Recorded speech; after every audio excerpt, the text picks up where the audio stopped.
Oke, selamat malam teman-teman. Kita udah bareng sama 28 teman kita di sini.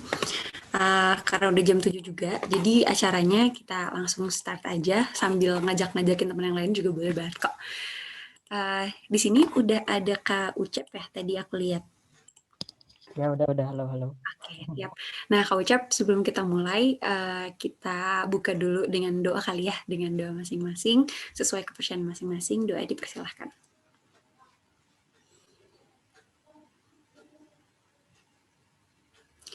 Oke, doa dicukupkan. Uh, nah, sebelum kita mulai ngobrol langsung bareng Kak Ucap, mungkin Abil bakal cerita dikit aja kali ya tentang apa sih yang bakal kita omongin malam ini. Jadi, sepengetahuan Abil, karena Abil juga belum terlalu in touch nih sama aplikasi statistik atau bahkan untuk persiapan TA sama sekali. Tapi, sekarang kita bakal ngebahas SPSS atau Statistical Package for the Social Sciences. Jadi itu tuh sebuah aplikasi yang digunakan untuk analisis statistika tingkat lanjut, baik analisis data dengan algoritma machine learning, string, analisis big data yang dapat diintegrasikan untuk membangun platform data analisis. Nah, contoh penggunaannya si SPSS tuh bisa buat menganalisis data survei atau semacam kuesioner. Nah, biasanya kan kalau teman-teman suka lihat tuh kalau misalnya TA nyebar kuesioner gitu kan untuk melihat kecenderungan sebuah data dan data reflektif di masyarakatnya. Nah, itu tuh bisa diolah menggunakan si SPSS ini gitu. Bisa juga untuk penelitian kesehatan masyarakat, representasi data statistik, memprediksi suatu kejadian secara time series dan lain-lainnya. Nah, kalau yang Abel dengar nih dari pengetahuan Abel, Kak Ucep itu pakai aplikasi ini untuk TA membahas kajian kebutuhan air bersih di rumah tangga. Apa betul Kak Ucep? Bener nggak Kak Ucep yang tadi Abel preview dikit? Iya ya bener banget itu. Dan itu juga yang pakai SPSS cuman berapa orang ya, hitung jari kok, 3-5 orang sih sebenarnya. Soalnya yang lain penelitiannya skala lab kan. Kalau aku tuh skala lapangan. Tapi tidak menutup kemungkinan yang skala lab juga bisa sih pakai SPSS. Contohnya sekarang temanku Sapem gitu ya, dia apa ya, ngukur perbandingan pirolisis dengan menggunakan katalis gitu. Terus dia kayak ngebanding-bandingin yang pakai katalis A, B, C, D, E sama yang enggak gitu. Gimana nanti perbedaannya gitu. Oh, jadi meskipun dia tadi namanya tuh for social science, tapi kalau dipakai untuk data lab itu dia masih bisa juga ya kalau Ucap ya? Bisa. Oke, sip. Nah, seperti yang teman-teman dengar tadi, berarti si aplikasi ini tuh applicable banget gitu. Nah, kita lanjutin aja langsung ke materi yang bakal Kak Ucap sampaikan tentang penggunaan aplikasi tersebut dan segala seluk-beluknya. Kak Ucap, boleh aku persilahkan? Oke, terima kasih Abel. Oke, halo semuanya. Selamat malam. Assalamualaikum warahmatullahi wabarakatuh. Waalaikumsalam. Oke, kenalin lagi aku Yosep, TL 16. Baru aja lulus Oktober kemarin. Sekarang jadi pengangguran aja. Terus, ya sih, bantu-bantu Bu Yuni. Oh iya, kebetulan aku tuh sedikit sharing dulu ya sebelum bahas langsung ke SPSS-nya. Jadi aku tuh sejak KP tuh udah air bersih ya. Terus awalnya TA tuh mau desain air minum juga. Tapi karena sesuatu hal waktu itu TA kami dibatasi 30% penelitian, 70% desain. Lalu kan waktu itu tuh kita tuh kayak berlomba-lomba untuk mengumpulkan proposal ya, cepet-cepet gitu. Terus waktu itu emang nggak keburu, soalnya yang kuota desain 30% udah penuh. Lalu saya memutuskan untuk penelitian. Nah, waktu itu kebetulan kan dosen pembimbing KP juga Bu Yuni. Terus saya minta penelitian ke Bu Yuni, minta proyekan. Ternyata kebetulan Bu Yuni ada, tapi ya penelitiannya tuh beda banget sama yang saya selama saya pelajarin di TL. Ya dikit sih ada yang samanya, tapi dalam keberjalanannya sangat berbeda. Ini lebih ke PWK sih, aku ngerjain TA-nya. Terus mungkin aku mau sedikit share screen tentang metodologi penelitian aku kemarin. Udah kelihatan kan ya?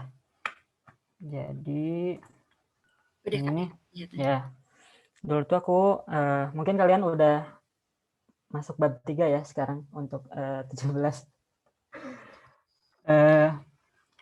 Yang pertama tuh identifikasi masalah dulu. Dulu tuh kira-kira apa ya TA penelitian yang cocok untuk air minum.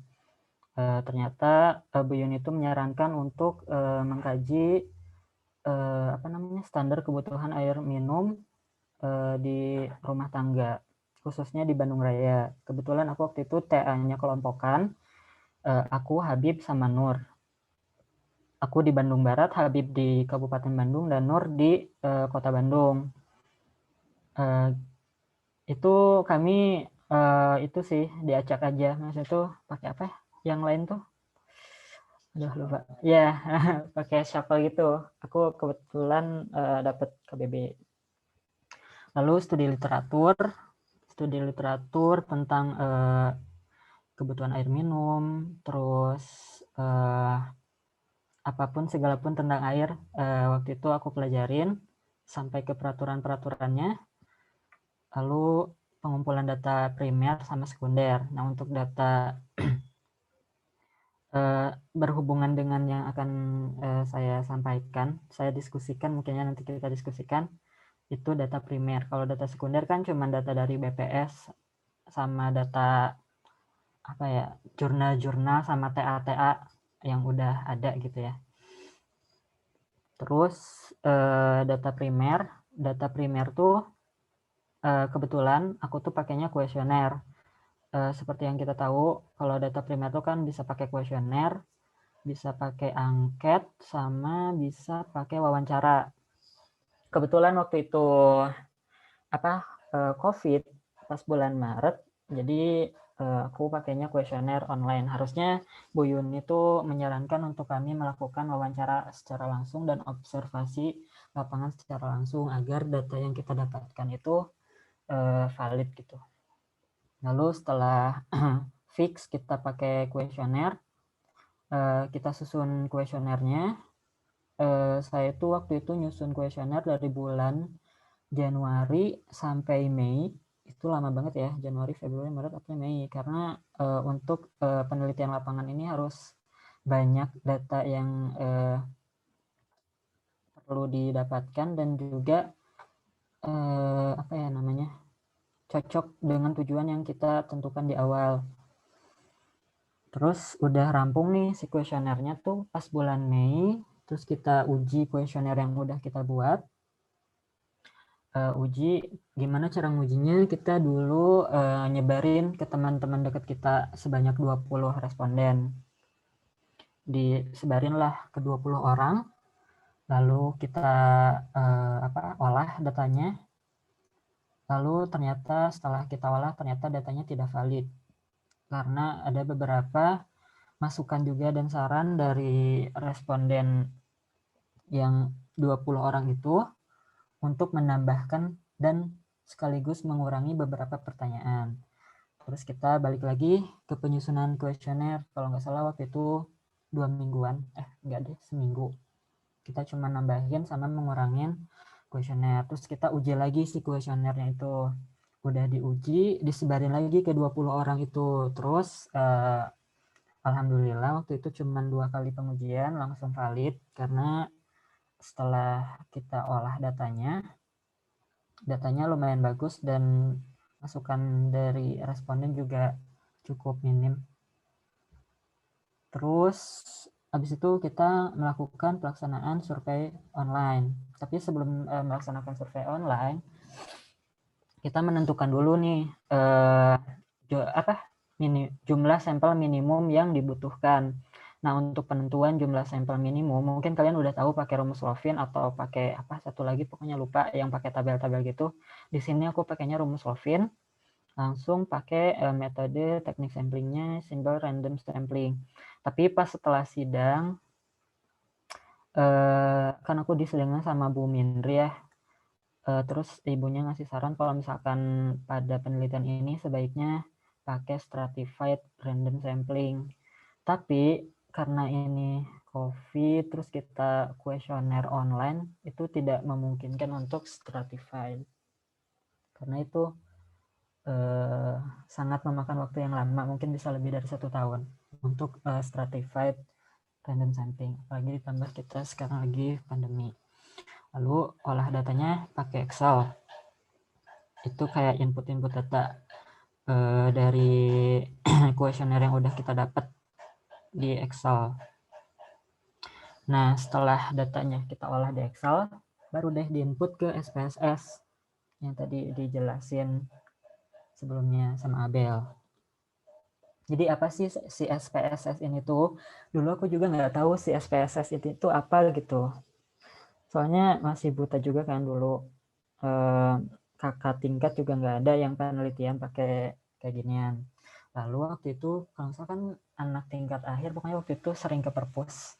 Terus kita sering ketemu anak S2. Nah, terus kita nanya-nanya deh ke anak S2, apa itu SPSS, terus gimana. Ya, kebetulan waktu itu belum COVID sih. Bulan-bulan Januari, Februari. Nanya-nanya tentang SPSS. Nah, SPSS tuh ada kayak itu sih, kayak AutoCAD ada seriesnya, ada itunya. Kan ada kalau AutoCAD kan AutoCAD 2015, 16, 17, 2018, 2019, 2020. Sama kayak tahun diterbitkannya kalau nggak salah. Terus kalau SPSS tuh, kalau yang aku tahu tuh yang paling rendah tuh 20, SPSS 20, 21, 22, 23, 24, 25, dan sekarang tuh yang terbaru kalau nggak salah ada SPSS 26. Nah, kalau kan tadi Abel kalau nggak salah, Cindy yang ngecat aku. Cindy tuh bilang kalau mungkin teman-teman belum dapet ya SPSS-nya. Aku saranin mungkin nanti downloadnya yang SPSS 20 dulu. Karena kalau versi terbaru kayaknya masih susah kalau buat di download gratis kayaknya ya. Jadi aku saranin SPSS 20 dulu. Ini juga aku SPSS 25, lupa aku dapat dari mana. Pokoknya aku waktu itu juga nyari-nyari lama. Pokoknya aku dapet tuh pas bulan puasa kalau nggak salah. Aku dapet SPSS 25, tapi aku lupa nggak nge-save linknya di mana. Mungkin ntar aku cari deh linknya, cari lagi. Semoga ada ya. 25. Terus kalau buat analisis di statistiknya tuh ada 2. Yang pertama tuh, ini salah ya, panahnya harusnya ke sini sama ke sini. Jadi analisis di statistik lapangan atau sosial tuh ada 2 sebenarnya. Analisis deskriptif sama analisis inferensial. Nah, analisis deskriptif tuh analisis deskriptif tuh kayak rata-rata, median, modus, tabel, terus grafik yang kayak gitu-gitu itu analisis deskriptif. Itu bisa pakai Excel sih sebenarnya, gampang. Bisa juga pakai SPSS. Tapi aku lebih nyaman pakai Excel kalau deskriptif. Terus ada analisis inferensial. Kalau analisis inferensial tuh kita tuh kayak nentuin kesimpulan dari hipotesis untuk menjawab tujuan dari penelitian kita. Jadi misalkan kita di awal punya hipotesis A mempengaruhi B. Terus kita bisa jawabnya dengan analisis inferensial, apakah hipotesis yang kita state di awal kalau si A mempengaruhi B itu benar atau enggak. Itu pakainya analisis inferensial gitu. Terus untuk inferensial tuh ada dua uji yang ini nih. Itu uji parametrik sama non parametrik. Bedanya tuh cuman yang ngebedainnya tuh kalau parametrik dia tuh datanya tuh normal sama homogen. Kalau non parametrik dia tuh datanya nggak normal sama nggak homogen. Nah, kalau kasusnya di aku, setelah aku otak-atik berkali-kali, data aku tuh tetap nggak normal sama nggak homogen. Jadi aku pakainya yang non parametrik nih, yang Kruskal-Wallis, Mann-Whitney, Sperman-Rao. Ini aku pakainya analisis yang ini. Jadi kalian bakal beda gitu loh nanti tuh. Kalian bisa aja yang parametrik, bisa yang non parametrik. Biasanya kalau misalkan penelitian lapangan pasti pakainya non parametrik. Soalnya kita tuh yang lapangan khususnya yang pakai wawancara atau kuesioner tuh nggak bisa duplo datanya tuh atau triplo. Kalau misalkan uji lab tuh harusnya ya kalau uji lab tuh dia bisa pakai parametrik, yaitu pakai uji T, uji ANOVA, uji Pearson. Karena dia bisa duplo atau triplo untuk menormalkan si data sama menghomogenkan si data. Itu terus dapat deh kesimpulan dari hipotesis awal kayak aku tadi A berpengaruh terhadap B gitu. Mungkin segitu sih kalau buat intro dari TA aku. Terus sekarang masuk ke SPSS-nya. Atau ada yang ditanya dulu nggak di sini? Atau ntar aja di akhir? Mungkin buat teman-teman yang mau bertanya nih dari intronya, gimana sih cara alur pembuatan metode penelitian, terus misalnya ada yang dipertanyakan kayak, Kak boleh nggak misalnya metodenya seperti ini, mungkin dari kakak-kakak PM yang ada pertanyaan boleh ditaruh di chat, tapi kalau misalnya belum ada, seiringan sambil berjalan aja Kak Usep kayaknya. Oke, aku langsung ke SPSS ya. Oke.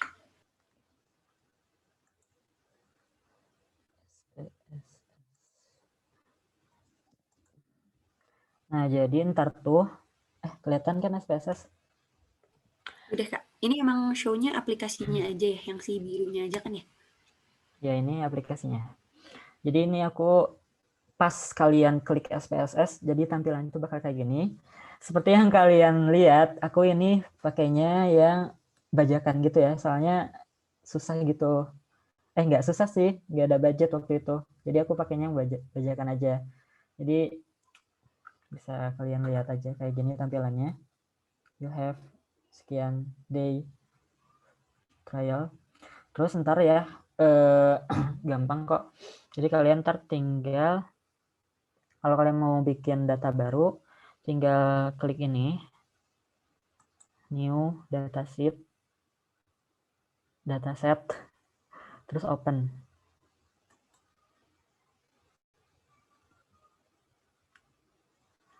Oke, bentar ya.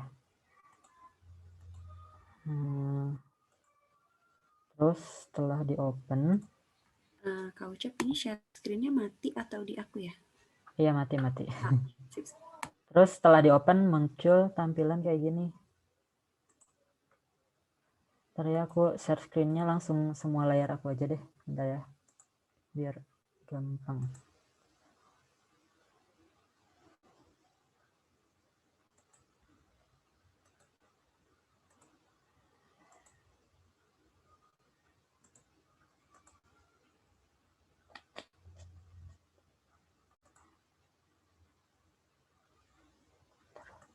Jadi setelah kalian buka yang tadi set data view, new dataset, kalian bakal muncul data kayak gini.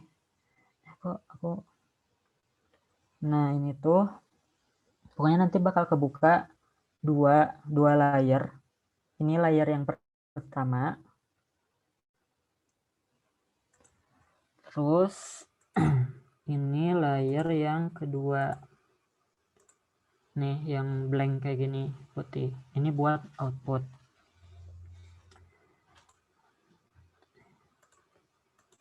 Aku bakal jelasin layer yang pertama dulu.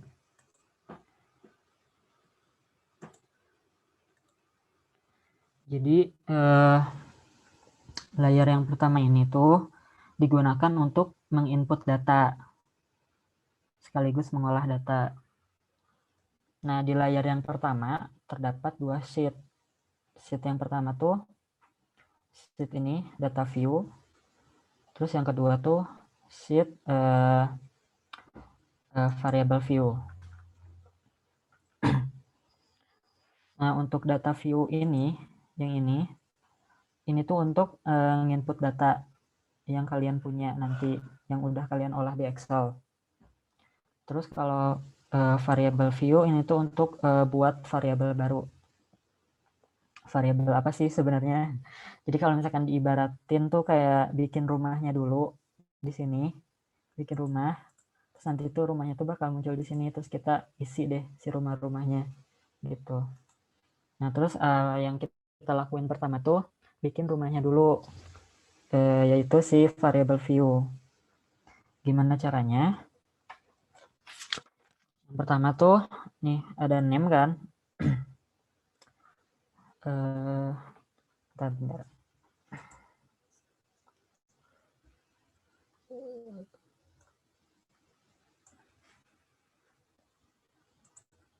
Sekilas aku aja ya, misalkan contohnya jangan sini dulu deh biar kalian ngerti. Aku kan udah ceritanya kita udah ngolah data ya. Nih datanya ini. Ini kayak TA aku lah dikit. Jadi data konsumsi air berdasarkan sumbernya di desa X misalkan gitu. Nah untuk respondennya ini kita misalkan ada 50 responden. Terus kita bagi nih si konsumsi airnya berdasarkan sumber air, yaitu sumber air pribadi sama sumber air publik. Sumber air pribadi itu kayak sumur, sumur timba atau sumur bor atau mata air. Terus kalau yang publik itu kayak dari PDAM gitu. Kita bedainnya kayak gitu, kelompokinnya. Ini cuman contoh ya. Misalkan ini tuh dia yang pribadi si responden pertama 120 liter per orang per hari. Terus untuk yang publik 80 liter per orang per hari. Terus karena kita ingin input data ke SPSS, si pribadi sama si publiknya itu kita bikin kode. Lihat aja misalkan si kodenya tuh untuk pribadi angka 1 1 jadi semuanya 1. Jadi si responden ini tuh diganti jadi angka 1 semua, tapi dia pribadi. Pribadi. Terus copy aja konsumsinya berapa, pindahin ke sini. Sama juga dengan yang publik, tapi kalau publik kan nomor 2 ya. Jadi kita ganti si publik tuh dengan angka 2. Terus copy si konsumsi airnya ke sini. Dari sini kita tinggal copy, nanti tinggal copy ke SPSS gitu, sumber air, konsumsi air.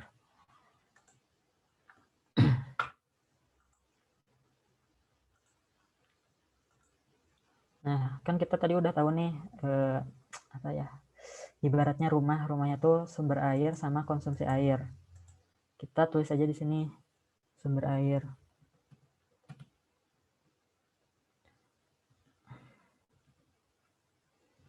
Nah, ada satu peraturan di sini tuh.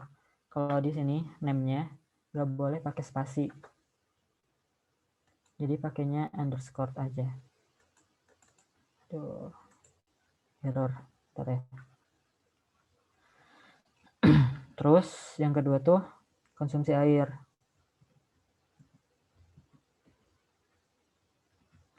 Terus terserah kalian sih penamaannya, misalkan mau disingkat boleh, bisa ini bisa X, ini bisa Y, tapi biar gampang sih aku kayak gini, jadi kayak sumber underscore air. Atau bisa disingkat jadi SB underscore A, KS underscore A, bisa kayak gitu. Jadi rumahnya tuh kayak tadi bikin 2 rumah. Ini X-nya, ini Y-nya. Bisa sih kayak gitu penamaannya, ini X, ini Y. Terus desimalnya nolin aja biar nggak pusing, jadi biar nggak 120,00, nolin aja.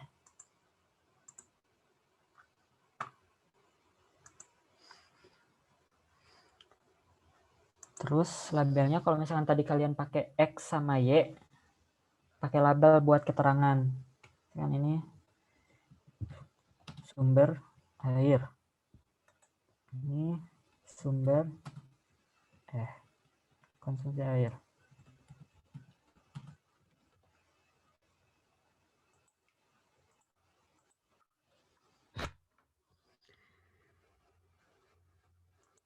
Terus value atau nilai, kan tadi kita bikin si sumber airnya tuh ada dua ya, sumber air publik sama pribadi.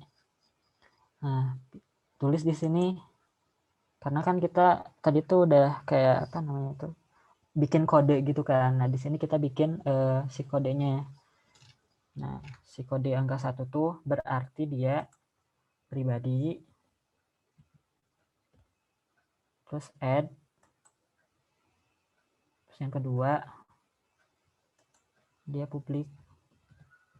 Begitupun seterusnya ya. Misalkan kalau kalian ada 3 kategori, misalkan kategori apa? Misalkan kategori tingkat ekonomi rendah, ekonomi menengah, ekonomi atas. Itu kan ada 3. Tambah aja satu lagi 3. Ekonomi atas. Ekonomi atas. Terus jangan lupa klik add. Udah klik add. Jangan lupa. Terus bikin klik OK. Terus ininya skala. Datanya skala ya. Kalian nanti aku saranin sebelum ke SPSS atau ngerjain TA, kalian banyak baca dulu tentang statistik. Jadi statistik tuh ada data tuh ada macam-macam. Ada data skala, data ordinal, data nominal, sama data-data lainnya. Terus data primer, data sekunder tuh beda gitu kan. Aku lupa juga itu tuh dikelompokkannya berdasarkan apa, tapi kalian kalau bisa pelajarin macam-macam data biar nanti pas kalian di sini tuh gampang. Udah ini udah gini aja sih sebenarnya buat yang variable view. Jadi kita bikin dulu variabelnya, baru kita ntar input data view yang tadi. Nah, tadi kita udah bikin variable view-nya, terus kita lihat data view itu bakal secara otomatis pindah ke sini, terkoneksi gitulah. Kan tadi terus tadi kita udah bikin di Excel kan, takutnya lupa, kita balik lagi ke Excel.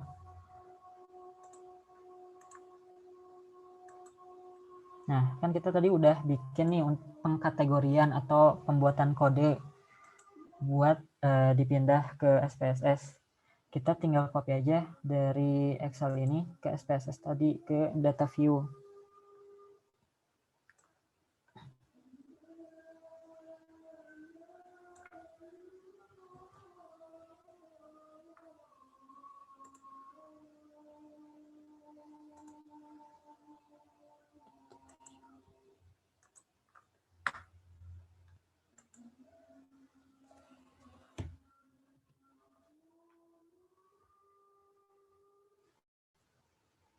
Nah, udah di paste.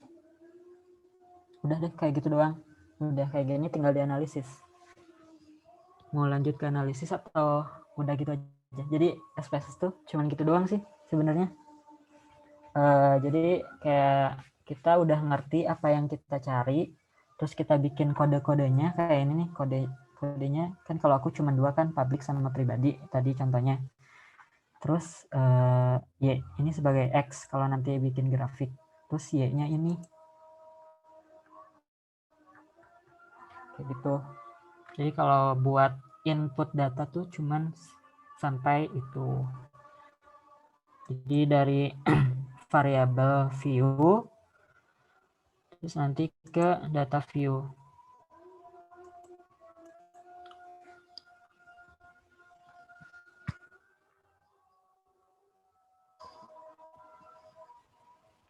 Oke.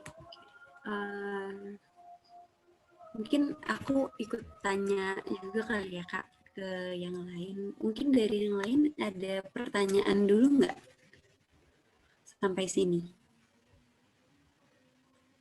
Boleh direspon di chatroom. Sekiranya kalau ada pertanyaan boleh langsung ditulis. Kalau misalnya merasa udah kita lanjut, mungkin aku bacain aja kali ya. Kak Ucep mau nanya, untuk mengukur data bagus enggaknya itu menentukannya gimana? Terus Kak Ucep preferensi statistiknya dari mana Kak? Jurnal-jurnal kah atau ada rekomendasi bukunya?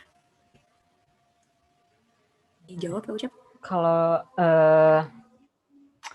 data bagus apa enggak, kalau misalkan dalam penelitian tuh enggak bisa dibedain datanya bagus atau enggak. Soalnya kan kita penelitian ya, kita tuh nggak bisa yang namanya manipulasi data.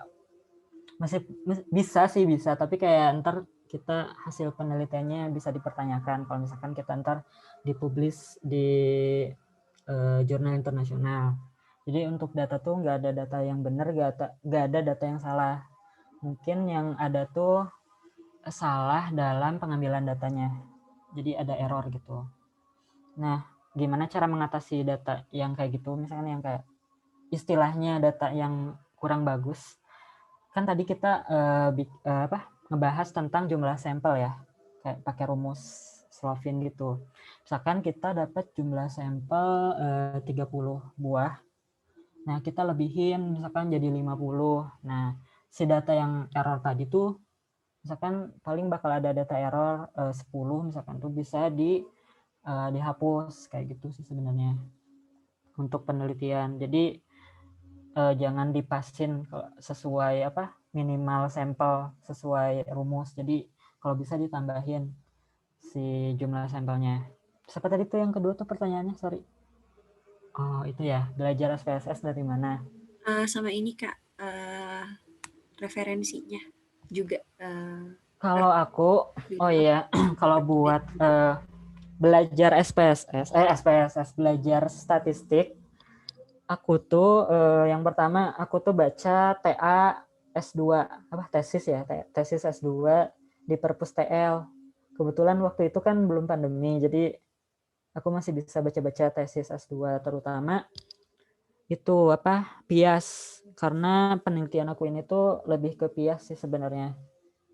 PIAS tuh S2-nya real itu PIAS. Terus aku baca-baca di sana, terus cari jurnal di internet. Jurnalnya tuh kalian bisa dapat di ResearchGate sama apa ya, lupa aku tuh.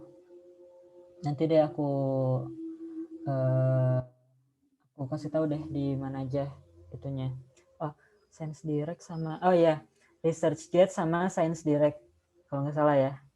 Itu dua itu. Terus itu jurnalnya. Terus kalau buat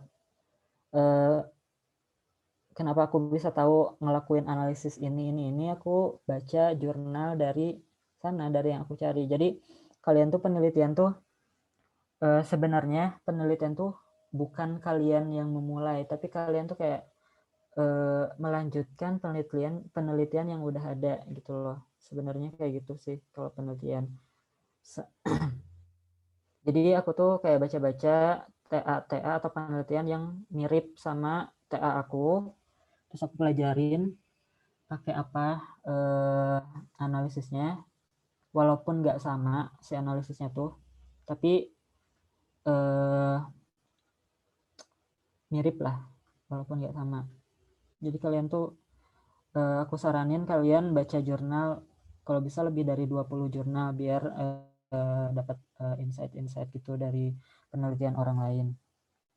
Terus selain itu aku nonton video YouTube aja sih. Jadi kayak nggak ada kalau buat statistik ya kan Bu Yuni expertnya bukan di statistik ya. Jadi aku kayak belajar sendiri aja sih dari internet sama YouTube. Lebih banyak YouTube sih sebenarnya. Terus pas bimbingan pun ya kayak presentasi aja. Presentasi dari apa yang kita pelajari. Kalau ibunya oke, ya berarti lanjut. Terus kalian jangan takut salah, karena penelitian tuh nggak ada yang salah sih sebenarnya. Dari kata Bu Mindri, aku waktu itu ikut kelas Bu Mindri, nyusup kayak gitu sih. Oke. Ini kata Kak Maya, makasih banyak Kak Ucep menjawab. Lalu pertanyaan kedua dari Kak Eja, dari Kak Reza, kalau data time series gitu, misal konsumsi air per tahun, kan variabel X-nya sudah dalam angka tahun. Itu harus dikonversi lagi kah ke kode 1, 2, 3 atau gimana Kak? Iya, karena kan kalau dalam tahun kan misalkan 2017, 2018 gitu kan, maksudnya 2019, misalkan 10 tahun. Iya betul. Tetap harus 1, 2, 3, 4, 5, sampai 10. Biar kayak dibikin kode aja gitu loh. Ya biar kecil aja sih ya si angkanya. Oh, Kalau yang aku tangkap ya kayak gitu. oke oke. Kak Eja, apakah menjawab atau ada follow up pertanyaan lainnya? Sepertinya udah cukup. Oke, kata Kak Eja udah cukup. Sepertinya belum ada pertanyaan lain, berarti boleh dilanjut Kak Ucep ke bagian Oh, analisis kali ya, boleh. baca data-datanya. Betul. Boleh. Bentar, aku tuh ininya ada di atas ya. Jadi gimana sih cara pindahin ke bawah tuh? Wait. Gimana caranya?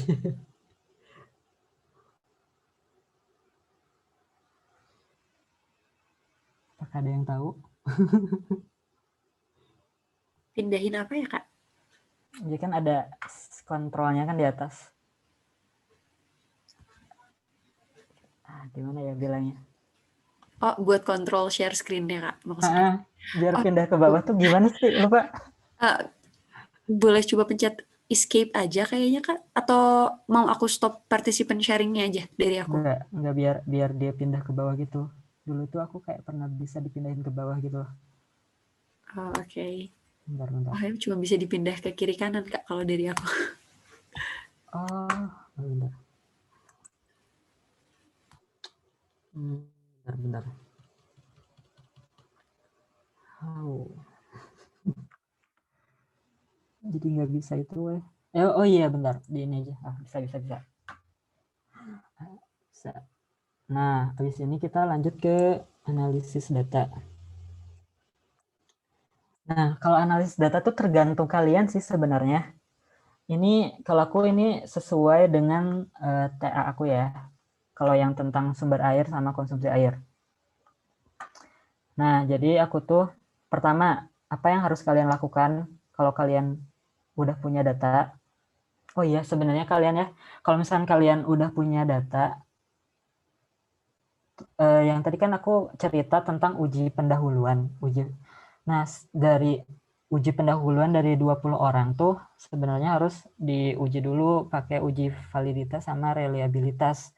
Tapi karena aku tuh penelitiannya kuantitatif bukan kualitatif, jadi nggak bisa diuji kayak gini. Paling ntar aku di akhir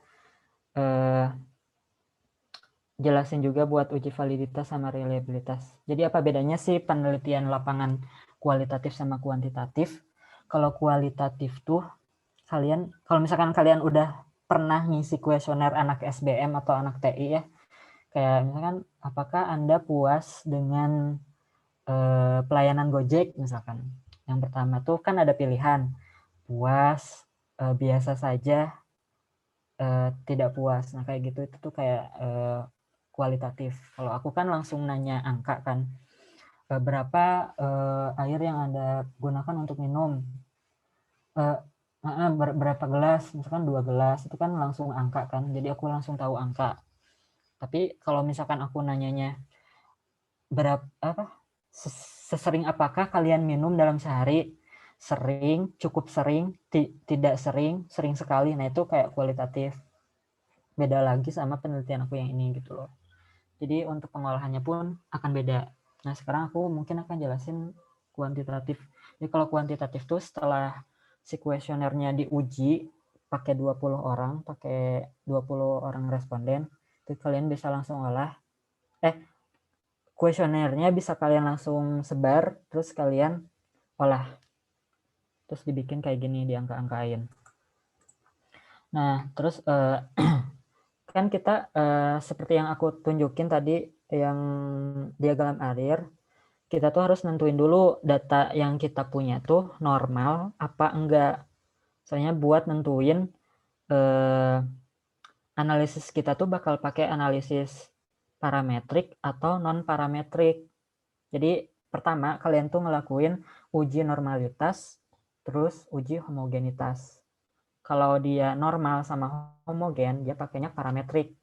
Kalau dia nggak normal sama nggak homogen, kalian coba transformasi data sampai dia normal. Tapi kalau misalkan nggak bisa diapa-apain lagi, ya udah kalian pakainya non parametrik. Mungkin kalian bakal bingung sih sekarang kayak gimana nangkepnya. Ntar paling ditanyain lagi aja ya. Pokoknya nanti tuh kalian bakal lanjut aja deh, lanjut dulu. Jadi sekarang kita akan ngukur analisis normalitas dulu ya, normalitas si datanya. Jadi kalian ada nih tombol-tombol perintah di atas. Jadi aku nggak bakalan ngejelasin semuanya, soalnya aku pakai tuh cuman analyze doang. Paling kalau kalian mau transformasi data sama transform, tapi aku lupa ini tuh kayak gimana. Soalnya waktu itu aku pakai transformasi data, tapi karena tahapannya terlalu panjang, jadi lupa. Jadi sekarang uji normalitas ya. Jadi kalian analyze, udah klik analyze, terus descriptive statistik. Nih, descriptive statistik, terus ke explore. Nah, bakal keluar kotak dialog kayak gini. Nah, oh iya aku tuh lupa ya, kalau di statistik tuh, terutama di penelitian tuh ada yang namanya variabel bebas sama variabel terikat. Kalau kalian ingat ya semester 3. Variabel bebas tuh kayak, kalau di sini tuh variabel bebas tuh variabel independennya tuh sumber airnya, karena dia tidak dipengaruhi oleh variabel lain atau faktor yang kita teliti. Misalkan kan di sini aku nelitinya si faktor sumber airnya. Kita masukin si sumber airnya tuh ke faktor list atau variabel bebas atau juga variabel independen. Jadi itu bisa 3 macam gitu loh. Aku nggak tahu kalau di SPSS yang lain tuh disebutnya independen atau variabel ya independen atau faktor list. Tapi yang aku tahu ya faktor list tuh variabel independen atau variabel bebas. Nah, kalau yang dependent list dia tuh variabel yang terikat. Jadi dia tuh yang variabel yang terpengaruh oleh si faktor ini. Gitu. Jadi kalian masukin si konsumsi airnya atau angka yang kalian dapat, misalkan konsumsi air per tahun yang tadi ditanyain Reza, masukin sini. Nah, terus kalian plot, karena kita pengen nyari normalitas data, klik normality plots. Biar kita enggak kepanjangan, enggak kebanyakan data yang kita dapat, ininya di unchecklist aja. Soalnya stem and leaf kayak nggak bakal guna gitu loh untuk normality plots. Biasanya kalian udah diajarin sih kalau stem and leaf histogram itu apa. Jadi aku nggak bakal ngejelasin. Terus klik continue. Udah deh, oke.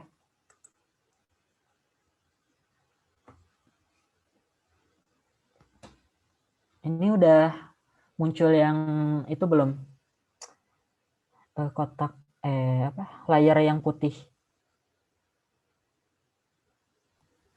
Layar yang putih yang muncul nggak di belum. screen? Kalau di aku masih tabel-tabel itu Kak, masih data view. Oh iya, bentar ya, aku tuh lupa. Nah, pas tadi kalian udah klik OK, bakal muncul di output. Nah, kayak gini. Kayak dulu kalian C++ aja, nge-run gitu. Run, dia munculnya di output gitu. Kayak SPSS, kayak MATLAB gitulah. Ini tuh kayak aplikasi yang udah dibikinin itu loh, apa, coding-codingnya udah dibikinin gitu. Jadi kayak kita tinggal pakai aja gitu loh. Beda sama R. Kalau anak-anak udara tuh dia pakainya R. Jadi dia ngoding gitu. Kayak Kintar, Ajeng, kalau kalian ntar penelitiannya udara, terus pakainya aplikasi R, ntar tanya ke mereka aja. Soalnya R sama SPSS tuh sama, tapi bedanya tuh kalau SPSS tuh udah jadi, tinggal pakai. Kalau R tuh kita ngoding lagi gitu. Tuh, nah ini hasil output dari normalitas data. Nah,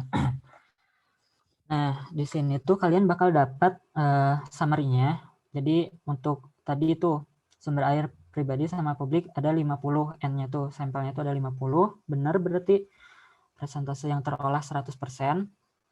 Udah. Terus ini statistik deskriptif.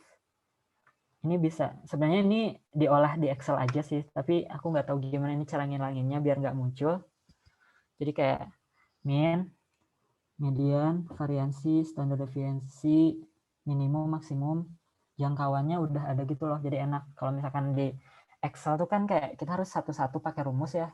Kalau misalkan di SPSS tuh enaknya tuh gitu. Jadi langsung ada semuanya gitu datanya. Jadi kalau misalkan dulu kita ujian statling pakai ginian langsung enak. Nggak perlu ngitung panjang. Terus, nah ini hasil dari tes normalitasnya. Nih, kayak untuk, aduh aku lupa ngejelasinnya ya. Nah ini inget-inget ya, yang dilihat tuh Sapir-Whorf sama Kolmogorov-Smirnovnya. Signifikansinya yang dilihat nih, signifikansi.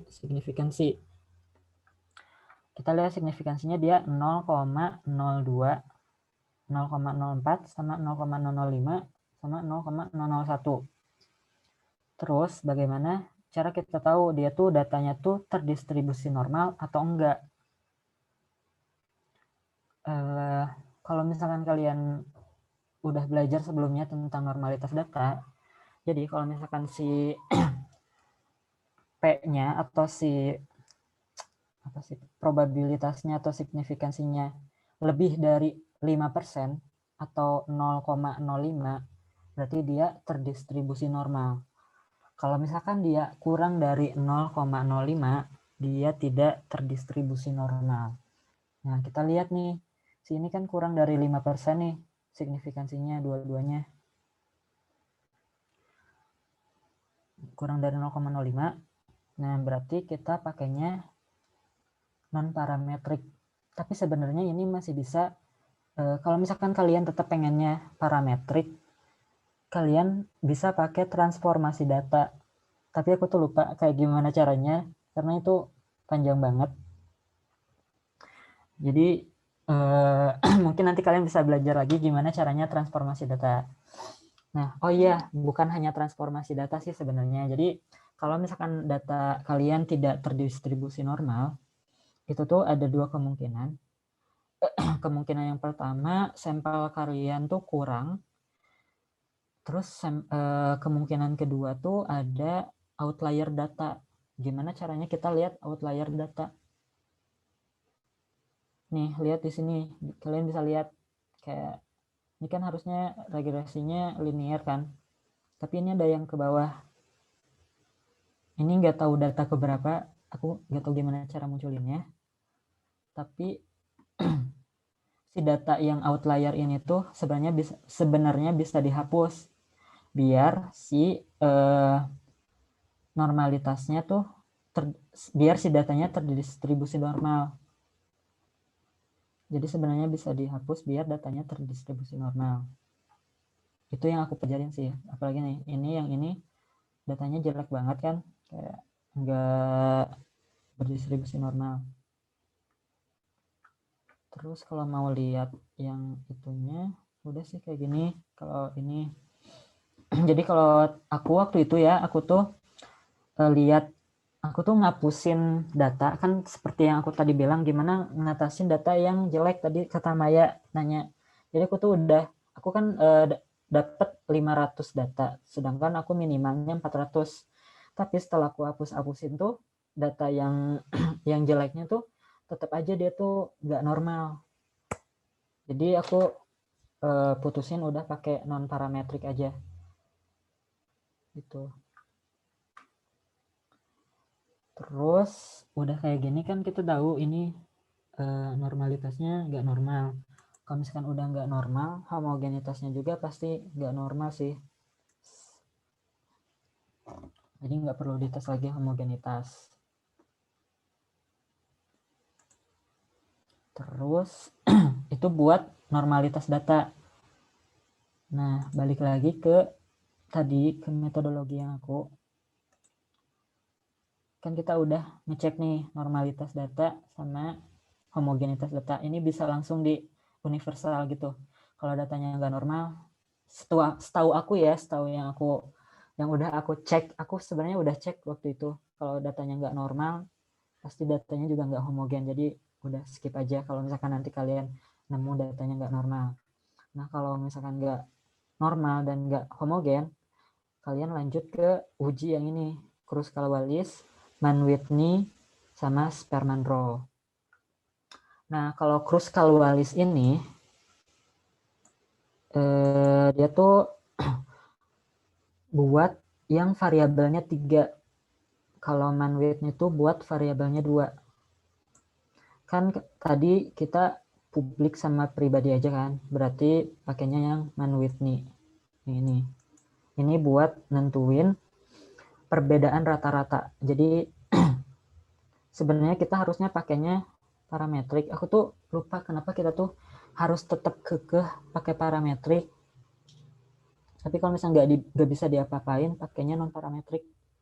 Pokoknya itu kita si Mann-Whitney itu untuk ngegantiin uji ANOVA gitu loh. Jadi kalau nggak bisa uji ANOVA, ya gantinya sama Mann-Whitney. Kalau nggak bisa uji T, gantinya sama Kruskal-Wallis. Kalau nggak bisa Pearson, gantinya sama Sperman-Rowe. Tapi lebih mudahnya, kalau misalkan datanya nggak normal sama nggak homogen, udah pakai ini. Nah, jadi apa sih kegunaan si analisis ini? Yang pertama sama yang kedua, ini nih, si Kruskal-Wallis sama Mann-Whitney itu cuman buat nentuin apakah terdapat perbedaan rata-rata yang signifikan.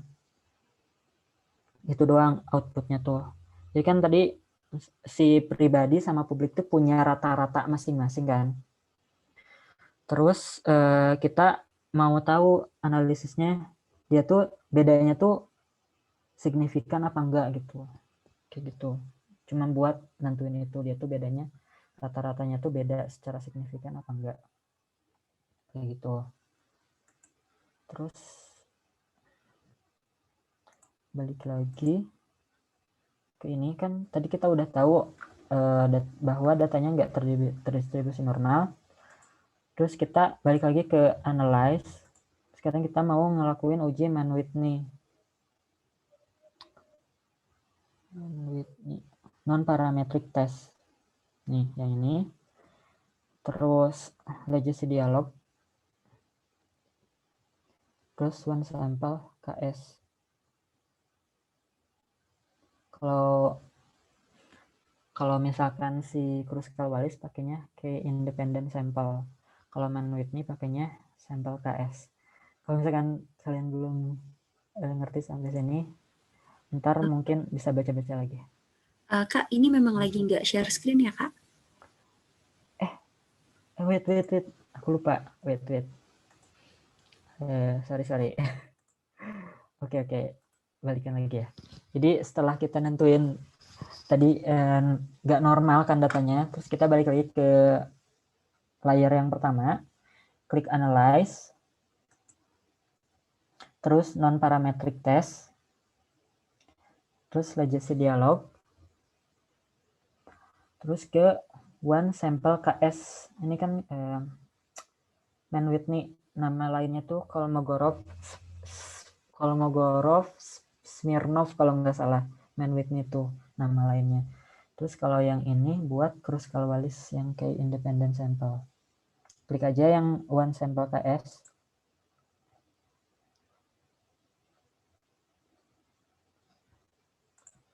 Bentar. Atau to independent deh. Oh iya benar. Sorry. Jadi setelah itu analyze, non-parametric, legacy dialog yang to independent sample.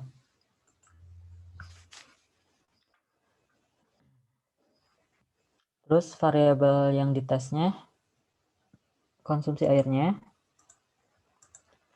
sama grouping variabel yang tadi kita grupin, grup 1, grup 2, masukin ke sini. Langsung define group. Grupnya kan ada 2. Klik, tulis aja 1 sama 2. Ini mungkin guna buat tadi ya yang ditanyain Reza. Kalau misalkan tahunnya aja boleh nggak? Boleh sih, tapi kayak biar di sini tuh gampang, kayak enggak 2017, 2018 nggak gitu. Kayak lebih enak 1, 2, 3, 4, 5 gitu. Continue. Pakainya Mann-Whitney. Terus bentar ya, aku cek lagi. Ya udah, langsung oke aja. Udah di okein, nanti bakal muncul lagi ke output. Nih, Mann-Whitney test. Nih. Nah, kalau misalkan Mann-Whitney test, kalian tuh lihat ini nih, asymsik yang ini. Kalau dia, bentar aku tunjukin Excelnya aja. Ingat ya, dia ini 0,000. 0,000. Anggap aja 0. Dia kita Mann-Whitney-nya p-value-nya dapat 0,000. Sebenarnya aku tuh udah bikin.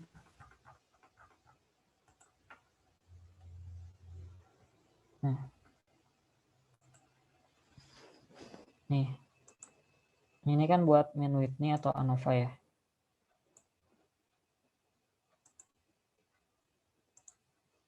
Jadi sebelum kalian ngelakuin uji yang tadi tuh, kalian bikin dulu ininya, hipotesisnya. Hipotesis 0 sama hipotesis 1. Terus yang aku pelajari ya, H0 tuh pasti dia tuh selalu negatif. Maksudnya negatif apa? Ada ini nih, tidak terdapat perbedaan rata-rata yang signifikan. Terus H1-nya tuh dia selalu positif. Terdapat perbedaan rata-rata yang signifikan. Nah, terus lihat lagi yang tadi. Kan yang tadi kita signifikansinya kurang dari 0,05. Yang tadi yang 0,000 berarti H0 ditolak dong. Kalau H0 ditolak, berarti H1 diterima. Berarti kalau H1 diterima, berarti hipotesis 1 yang diterima. Berarti terdapat perbedaan rata-rata yang signifikan. Kayak gitu sih kesimpulan dari Mann-Whitney test.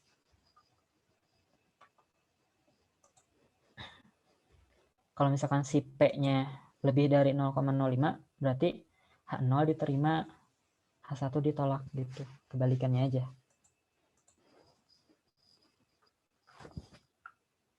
Jadi gitu kesimpulan buat Mann-Whitney test. Ada yang ditanyain dulu nggak?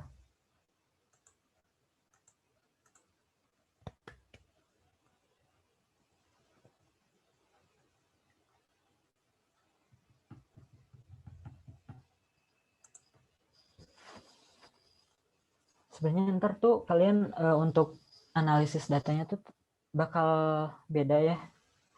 Nanti kalian tuh bakal belajar sendiri gitulah sebenarnya. Bakal belajar mungkin dari YouTube atau dari internet. Jadi ini mungkin secara kasarnya dulu aja. Kalau aku dulu kayak gitu ngelakuinnya. Makanya buat yang dipakai tuh si analyze-nya aja sih. Analyze. Sebenarnya kalau buat kita ya tuh kan kita tuh TL ya, kita tuh bukan expertnya statistik. Jadi mungkin aku juga cuma tahu analyze sama transform. Jadi untuk yang grafik, utilities, extension, window help, atau view data aku nggak ngerti apa-apa sebenarnya gitu. Jadi belajar yang kalian butuhkan aja. Jadi nggak perlu apa namanya jauh-jauh kayak gitu. Ada yang ditanyain lagi gak?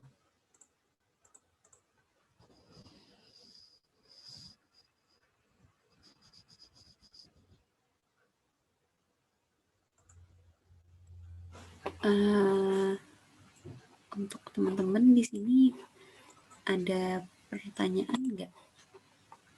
Coba aku lihat dulu. Oke, kalau di chatroom belum ada sih. Wait.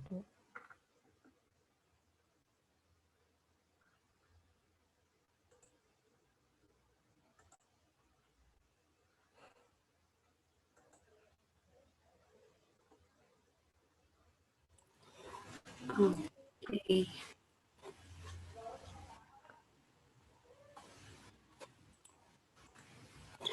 Mungkin kalau sampai sekarang saat ini belum ada yang melanjutkan pertanyaan sih, Oke. Kak. Oke.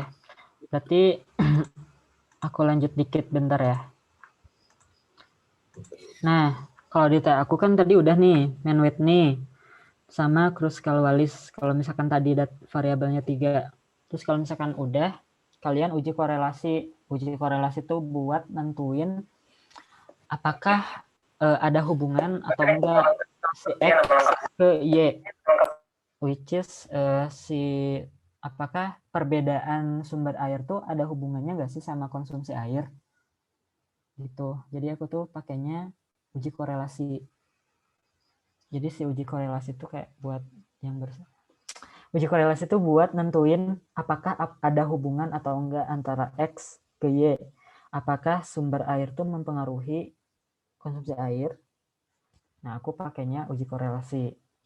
Nah, uji korelasi itu ada 2 jenis juga. Uji korelasi Pearson, ini buat parametrik, sama uji korelasi Sperman-Rho. Karena tadi datanya nggak normal, jadi pakainya yang Sperman-Rho. Gitu. Sekarang kita bakal ngelakuin uji korelasi Sperman-Rho. Terus mana?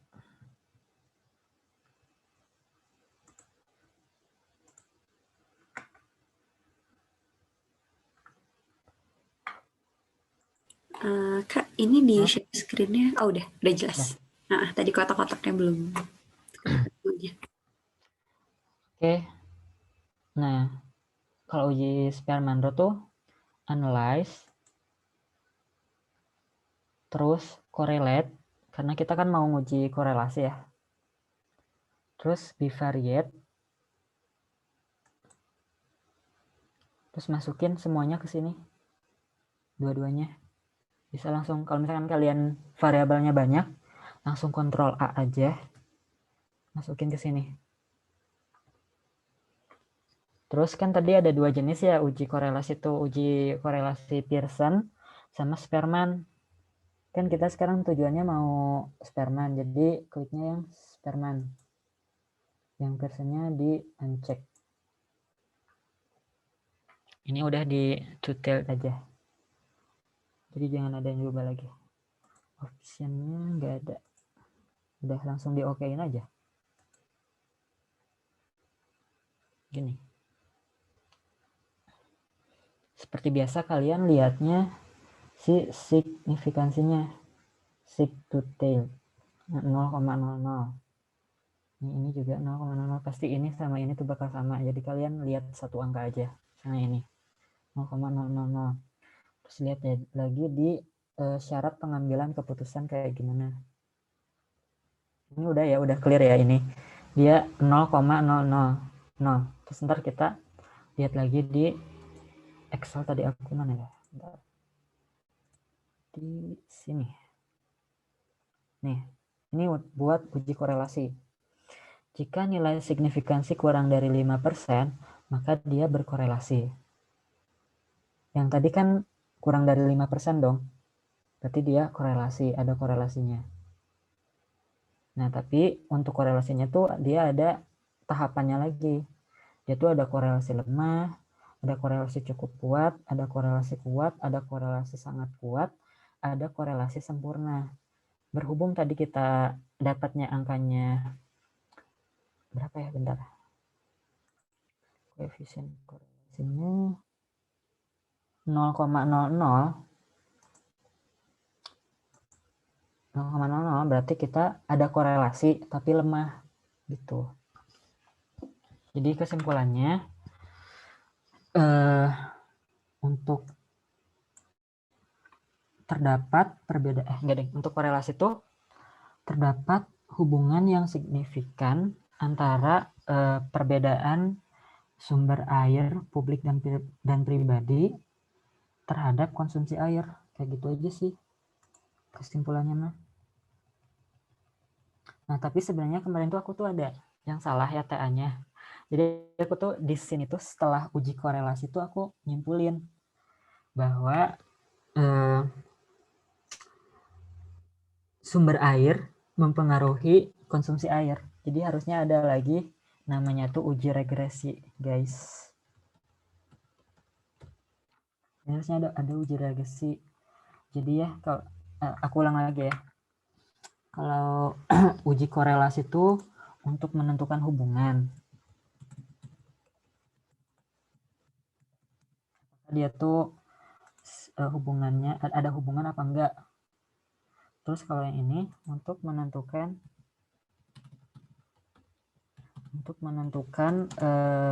pengaruh X terhadap Y. Sebenarnya kalau misalkan aku di awal tujuannya menentukan hubungan bla bla bla terhadap bla bla bla bla, udah bener sih sampai sini. Tapi aku di TA aku tuh menentukan pengaruh sumber air terhadap konsumsi air. Berarti aku harus ngelakuin sampai uji regresi dong. Nah, masalahnya waktu itu tuh aku tuh lupa. Bukan lupa sih, nggak tahu. Jadi tahunya tuh H-1 mau sidang kalau harus uji regresi. Tapi aku tuh nggak ngelakuin uji regresi, terus bikin kesimpulan. Dengan aku sampai sini ujinya, aku nyimpulin kalau si sumber air tuh mempengaruhi konsumsi air. Aku taunya pas H-1 sidang. Jadi itu udah nggak bisa diapa-apain lagi.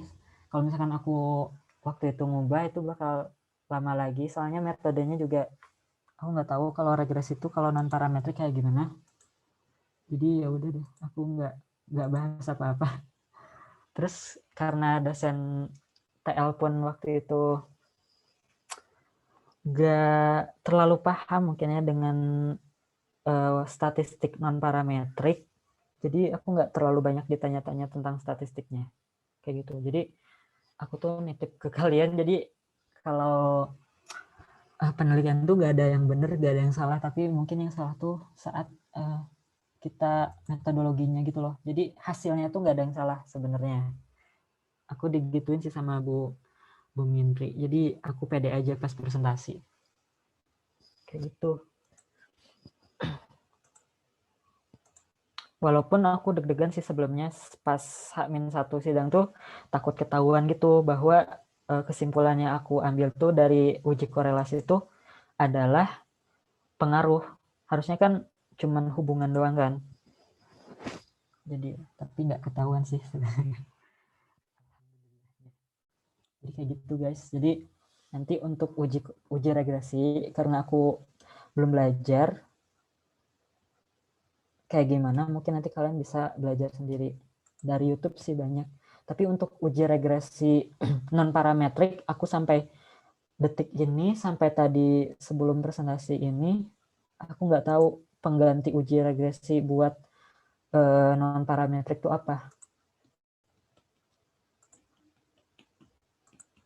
Harusnya ada sih tapi aku nggak nemu gitu di internet.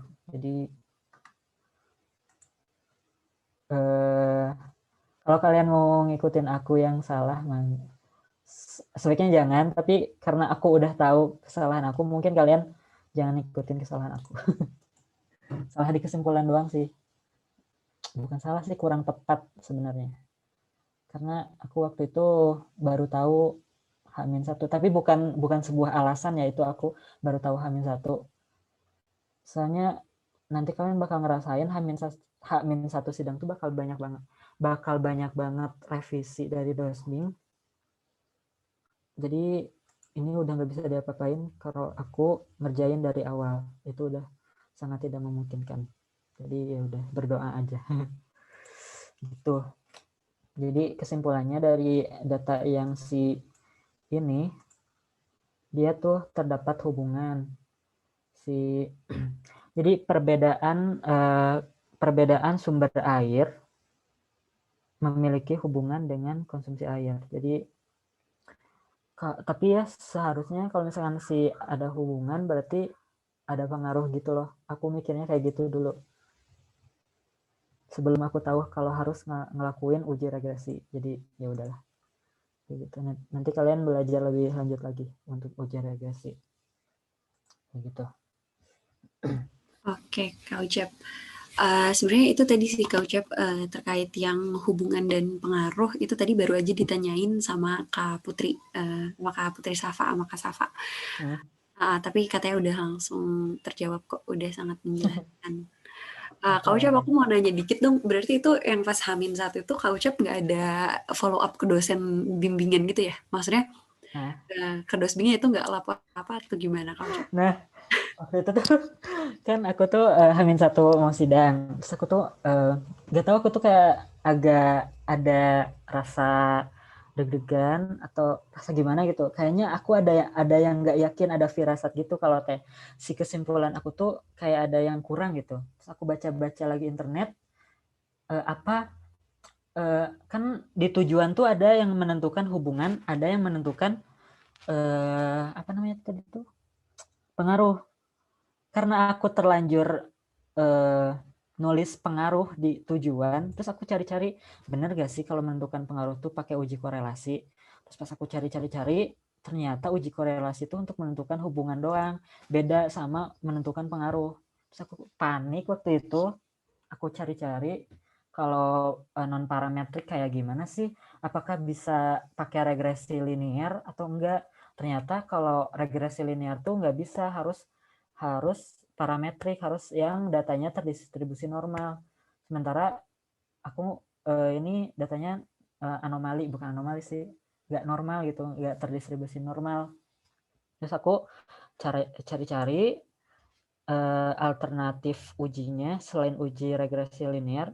Aku cari-cari nggak ada, nggak tahu apa, aku nggak nemu. Mungkin kayaknya kalau di buku ada sih, kalau di buku-buku apa namanya statistik gitu harusnya ada, tapi karena kemarin untuk uji non parametrik itu sangat minim di internet tuh kayak susah gitu sih untuk regresi, untuk pengganti ujinya. Terus aku tuh kayak diskusi gitu sama Habib sama Nur, ini gimana dong, tujuannya masa mau diubah. Sebenarnya kalau tujuan diubah tuh ntar jadi masalah juga sih. Di proposal kan udah ditentuinnya apa namanya pengaruh. Kalau misalnya tiba-tiba ngubah jadi apa namanya jadi hubungan doang, ntar takutnya dipermasalahin gitu. Terus ya udah deh, diyakinin aja nggak apa-apa, tetap menentukan pengaruh dan kesimpulannya tetap juga pengaruh. Terus pas sidang yang ditanya tuh bukan statistiknya, malah pas aku H-1 sidang tuh aku takutnya kan Bu Mende itu kan dosen statistik kan. Terus aku kayak kan aku ada kok pembimbing namanya Kadion, kalau kalian tahu ya. Kadion tuh kalau pembimbing aku. Terus dia tuh ngewanti-wanti aku buat belajar statistik. Pokoknya aku waktu itu H-1 belajar apa rata-rata itu apa, median itu apa, modus itu apa, terus two tail itu apa, one tail itu apa, sampai aku kayak apa istilah-istilah statistik aku pelajarin semuanya. Tapi pas di sidang ditanyainnya metodologi. Jadi kalian kalau misalkan ntar sidang tuh perkuat juga metodologinya gitu loh. Nanti tuh kayak bakal ditanya-tanya, dicecer metodologi gitu. Jadi kalau misalkan metodologi kalian nggak kuat, nanti TA kalian tuh dipertanyakan gitu. Apakah kalian mengerjakan TA itu sendiri ataukah dikerjain orang lain? Soalnya kan zaman sekarang udah bisa ya TA dikerjain sama orang lain. Jadi mungkin salah satu tujuan dosen nanyainnya lebih ke metodologi untuk S1 mungkin karena itu sih. Tapi kalau untuk S2 harusnya sampai ke analisisnya sih yang ditanyain. Kalau aku tuh jujur ditanyainnya cuman metodologi doang. Kenapa pakai ini, kenapa pakai itu, kenapa dia misalkan kenapa aku pakainya Man Whitney, kenapa nggak pakai ANOVA, ya kan tadi udah dijelasin nggak terdistribusi normal kayak gitu-gitu doang sih. Kalau buat eh, kalau buat apa ya, buat istilah-istilah statistik nggak ditanyain kayak gitu.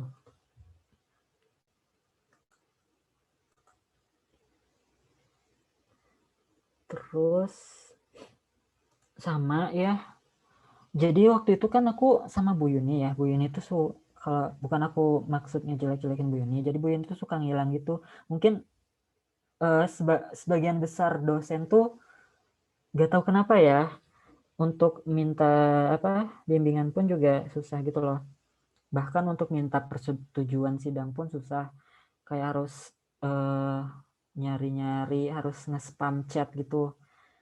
Jadi aku tuh diizinin sidang juga H-3 sebenarnya kalau nggak salah. H-3 nggak H-3 sih, hari H pas penutupan pendaftaran sidang waktu itu tuh. Jadi kalian harus follow up dasbingnya kalau misalkan dasbing kalian hilang. Seperti kalau misalkan kalian ikut yang waktu itu yang pengenalan TA yang sama chef tuh, kalau siapa sih yang di ghosting? Oh, Kintar deh. Kalau misalkan kalian kayak dapat dasbingnya yang kayak Kintar yang di ghosting banget tuh, kalian mungkin bisa tanya-tanya ke Kintar. Tapi kalau Bu Yuni tuh nggak se ghosting Bu apa ya namanya, Bu Nendit gitu kalau nggak salah. Ya yang aku rasain tuh, pokoknya pas kemarin tuh aku ngerasa kayak, kenapa sih Bu Yuni kayak gitu? Ternyata pas aku dengar ceritanya Kintar, ternyata Kintar lebih di ghosting sama ibunya kayak gitu. Jadi nikmatin aja TA, gampang kok. Terus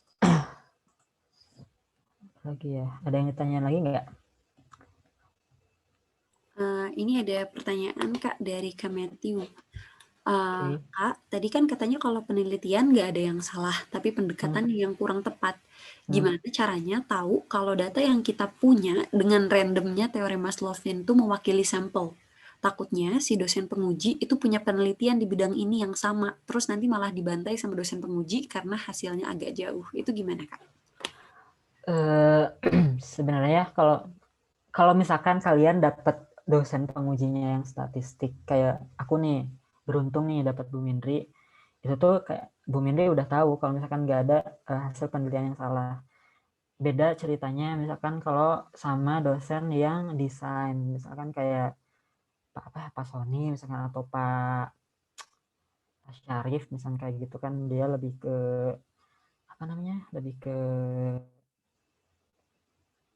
desain gitu. Nah, untuk mengatasi salah apa enggaknya, gimana ya? Aku juga bingung sebenarnya kalau misalkan ya diujinya sama bukan dosen statistik, karena selama aku ikut kuliahnya Bu Mindri, ibunya tuh suka bilang kalau hasil penelitian tuh nggak ada yang salah. Yang salah tuh hanya di pendekatan metodologinya. Kayak gitu sih. Jadi kalau menurutku ya, semua dosen nggak bakal nyalahin hasil penelitian kita kok sebenarnya. Karena mereka pun udah ngerasain S2 sama S3 yang penelitian gitu loh. Jadi kemungkinan kalau kita ingin tahu di mana letak kesalahan kita ya dapat terlihat dari kesimpulan yang kita dapat. Misalkan kan kita sebelum kita ngelakuin penelitian ini kan sebenarnya kita udah nyari-nyari jurnal kan sebenarnya. Jadi sebenarnya kita tuh udah punya jawaban gitu loh. Misalkan aku ini konsumsi air pribadi sama publik. Nah, kalau misalkan dari teori ya, kan kalian tadi aku di awal kalian tuh mempelajari dulu teori-teori nih. Kalau misalkan pribadi sama publik, sebenarnya konsumsi airnya pasti bakal lebih banyak yang pribadi, karena si pribadi itu dia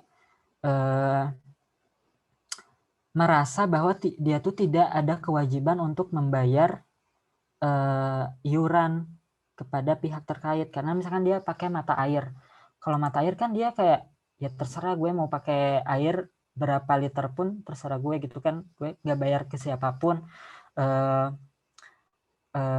Pakai mata air gitu bisa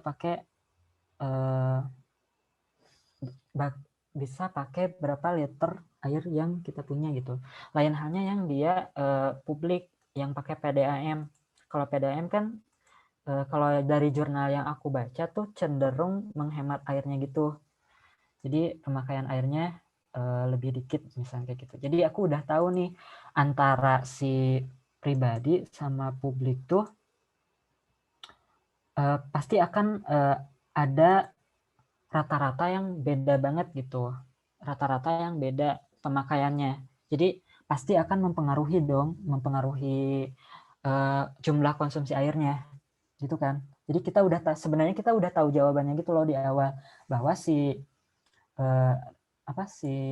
sumber air tuh bakal mempengaruhi konsumsi air. Nah, dari situ kita udah tahu jawabannya. Nah, kita bandingin sama tadi hasil yang kita dapat. Yang kita dapat kan di sini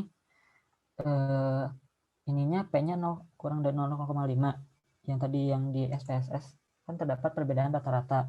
Berarti udah benar dong dengan jurnal yang aku baca tadi. Berarti udah nih benar. Nah, kalau misalkan pada akhirnya dia ternyata P probabilitasnya lebih dari 0,05, berarti nggak sesuai dong dengan teori yang aku baca tadi. Nah, itu nggak salah hasil yang kamu dapat kalau misalkan hasilnya P lebih dari 0,05, ternyata pada akhirnya kamu dapat ini, tapi harusnya kalian dapatnya yang ini nggak salah. Jadi mungkin nanti kalian analisis lagi kenapa bisa P-nya lebih dari 0,05, atau dianalisis karena misalkan kalau aku dapatnya P lebih dari 0,05 ya yang ini, berarti H1 diterima, berarti H0-nya diterima. H0-nya diterima. Berarti analisis aja di sini sebenarnya. Mungkin di sini ada faktor tertentu yang bikin kesimpulan kita tuh tidak sesuai dengan jurnal yang kita baca. Jadi sebenarnya untuk gimana cara kita tahu kesimpulan kita tuh tepat atau enggaknya, kita sebelumnya udah baca jurnal gitu loh, udah ada panduannya gitu loh sebenarnya. Tapi mungkin yang ngebedain adalah hasilnya nanti kemungkinan besar. Balik lagi nanti ke cara kita mendapatkan hasil tersebut gitu, Matt. Makanya tadi aku bilang di awal perbanyak baca jurnal gitu biar memperkuat kesimpulan yang kita dapat gitu loh. Walaupun kesimpulan kita berbeda dengan jurnal yang kita baca, ya bisa dianalisis mungkin dari metode kita kurang tepat, mungkin seperti itu. Kayak gitu sih, Matt. Oke, dari Kak Matthew ada tanggapan, Kak? Sok, Mangga. Punten ya, Kak. Jadi sebenarnya aku pengen nanya. Slovin tuh kan yang setahu aku salah satu media, salah satu rumus dari berbagai macam rumus untuk menentukan jumlah sampel kan, Kak.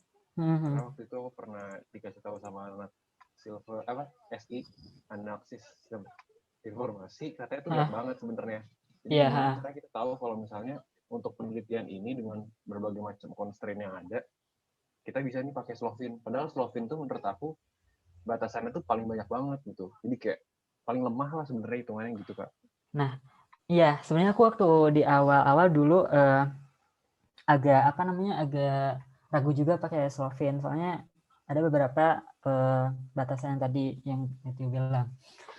Nah, sebenarnya kan kita tuh balik lagi kan, kita tuh TL gitu loh, bukan aku dibilangnya gitu ya sama pembimbing aku. Balik lagi kita tuh TL, itu bukan kayak saintis data statistik banget. Jadi kita tuh ngikutin aja rumus yang udah ada yang biasa digunakan para saintis gitu. Jadi aku dibilanginnya gitu kata pembimbing aku. Nah, apa yang membuat aku ragu pakai Slovin waktu itu? Jadi sebesar apa? Jadi kan kalian untuk mendapatkan sampel kalian tuh punya populasi kan. Nah, aku waktu itu populasinya 1 juta. Sampel yang aku dapat 400. Terus aku hitung juga kalau misalkan populasinya 500.000, sampelnya juga tetap 400. Terus aku tambahin lah si populasinya misalkan 25 juta. Sampelnya juga tetap 400. Nah, di situ aku bingung kayak gimana cara ngegunain si Slovin itu. Sebenarnya itu sih yang aku masih agak ragu untuk menggunakan Slovin di situ. Oh iya Kak, karena sebenarnya yang aku tahu itu, yang aku dengar Slovin itu paling lemah karena dibandingkan semua teknis untuk perhitungan sampel, Slovin itu paling kecil selalu hasilnya. Nah, iya benar. Jadi itu sebenarnya tinggal apa ya, gimana caranya kita ngomong ke dosen aja Kak? Iya, jadi sebenarnya ya kayak gitu, kayak gimana kamu ngomong ke dosennya, ngejelasin kayak gimana. Kenapa kamu tetap pakai itu, misalnya kayak gitu. Kalau waktu itu malahan aku disuruh, kan aku skalanya kabupaten ya penelitiannya. Skalanya kabupaten, terus aku dimintain Slovinnya tuh per kecamatan, bayangin nggak?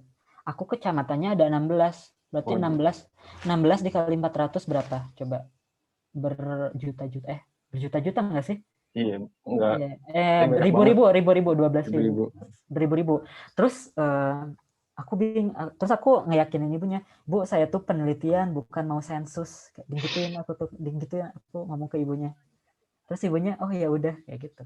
Jadi kalian harus punya alasan yang kuat juga sih sebenarnya. Oke Kak, makasih Kak. Ya. Ya kali ya orang yang sensus aja kayak perlu bertahun-tahun nggak sih? Apa kita TA cuman dikasih beberapa bulan gitu? Nggak mungkin bisa. Apalagi kalau kalian ngejar Juli itu kayak nggak mungkin banget gitu Slovin per kecamatan. Oh iya, dulu aku ngejarnya wisuda Juli tapi nggak keburu karena PTL. Terus aku targetnya jadi Oktober, terus alhamdulillah capai. Jadi ntar kalian kalau bisa balance ya antara PTL sama sama TA. Jadi jangan ada satu yang dikorbanin gitu loh. Tapi kalau aku dari kelompok aku sendiri, aku tuh balance sih antara PTL sama TA. Tapi waktu itu TA-nya tuh terhambat kuesioner yang nggak beres-beres. Jadi kalian usahain dari sekarang tuh kalau misalkan kalian penelitiannya pakai kuesioner, dari sekarang susun pertanyaannya apa, outputnya mau apa gitu. Sesuaiin dengan tujuan yang kalian buat di awal. Jadi biar bentar gitu bikin kuesionernya. Nah, aku waktu itu 5 bulan cuman untuk buat bikin kuesioner doang. Buang-buang waktu. Kenapa lama ya waktu itu, lupa. Oh iya, kalau waktu itu aku nyari konversi gitu, konversi keran, tekanan keran, konversi ember, konversi gayung, semua konversi aku cari. Itu lama banget sih sebenarnya. Jadi mungkin nanti buat Manda, Miftah, sama Cim-Cim mungkin udah ada konversinya dari aku. Jadi kalian bisa lah Juli harusnya. Untuk yang lainnya juga coba dari sekarang disusunnya.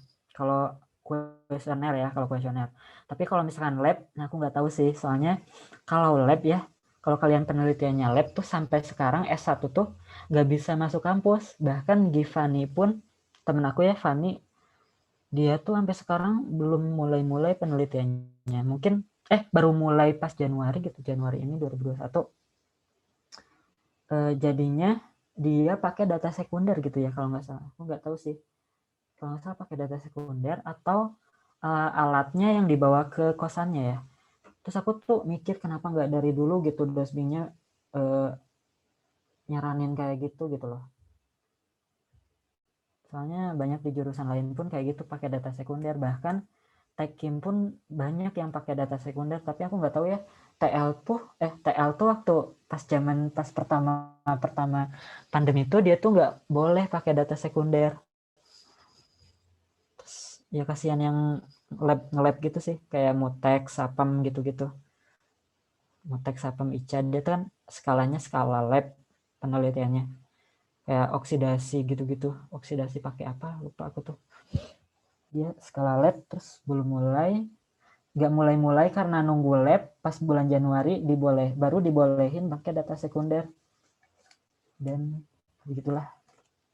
Jadi ntar kalian kalau bisa pastiin aja di awal, Bu, Pak, boleh nggak pakai data sekunder? Kalau tetap harus ke lab, nggak memungkinkan.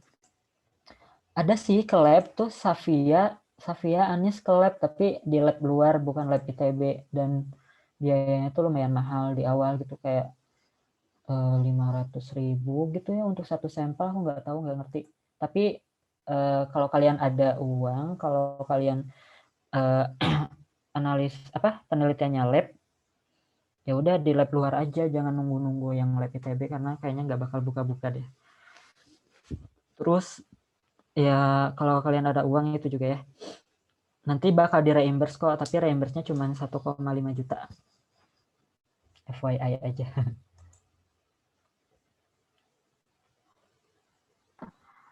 Oke Kak, karena Abelnya ada perlu, jadi aku yang lanjutin dulu kali ya Kak. Oke.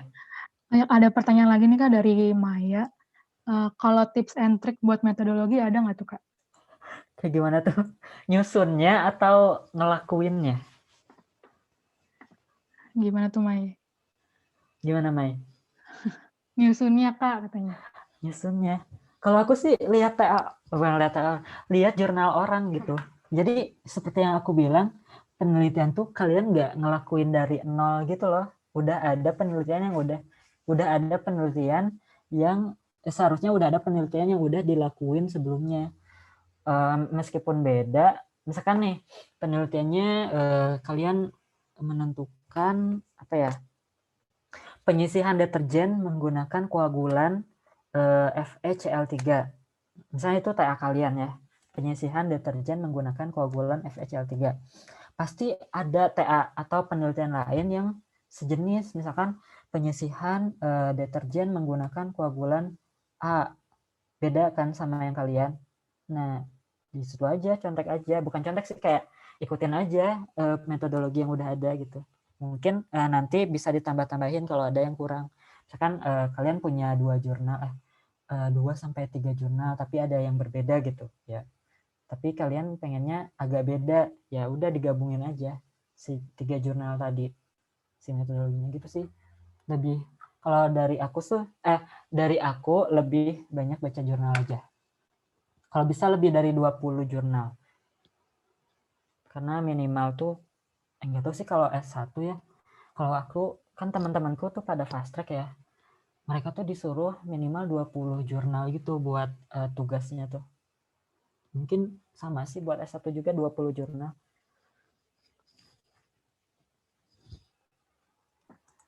Oh, kata Maya, soalnya penelitiannya Maya jarang banget jurnalnya Kak. Walah, gimana ya, aku mungkin diskusi aja sih sama dosbingnya. Mungkin ya. Tapi harusnya ada sih walaupun satu, Mai. Harusnya ada. Walaupun satu. Coba aja. Oh ya Kak, kalau metodologi itu kan nanti pasti di cross check sama dosbing ya Kak. Terus kenapa masih bisa ada yang kena di sidang Kak?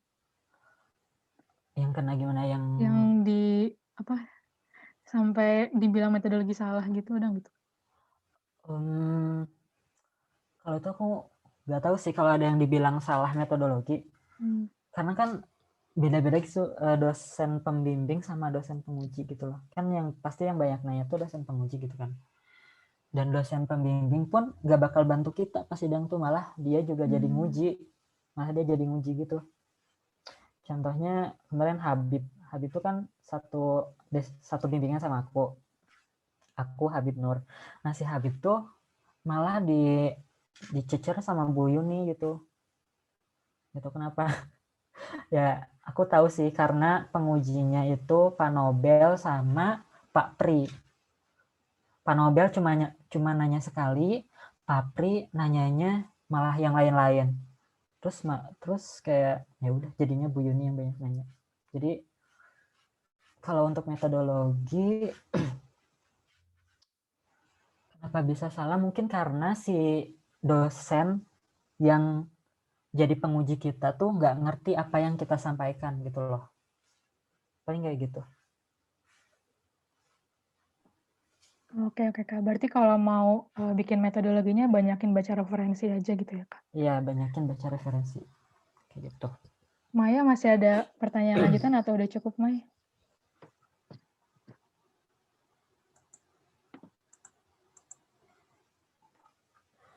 Udah cukup ya, oke. Buat yang lain masih ada yang mau nanya lagi nggak? Baik tentang SPSS atau TA secara umum gitu.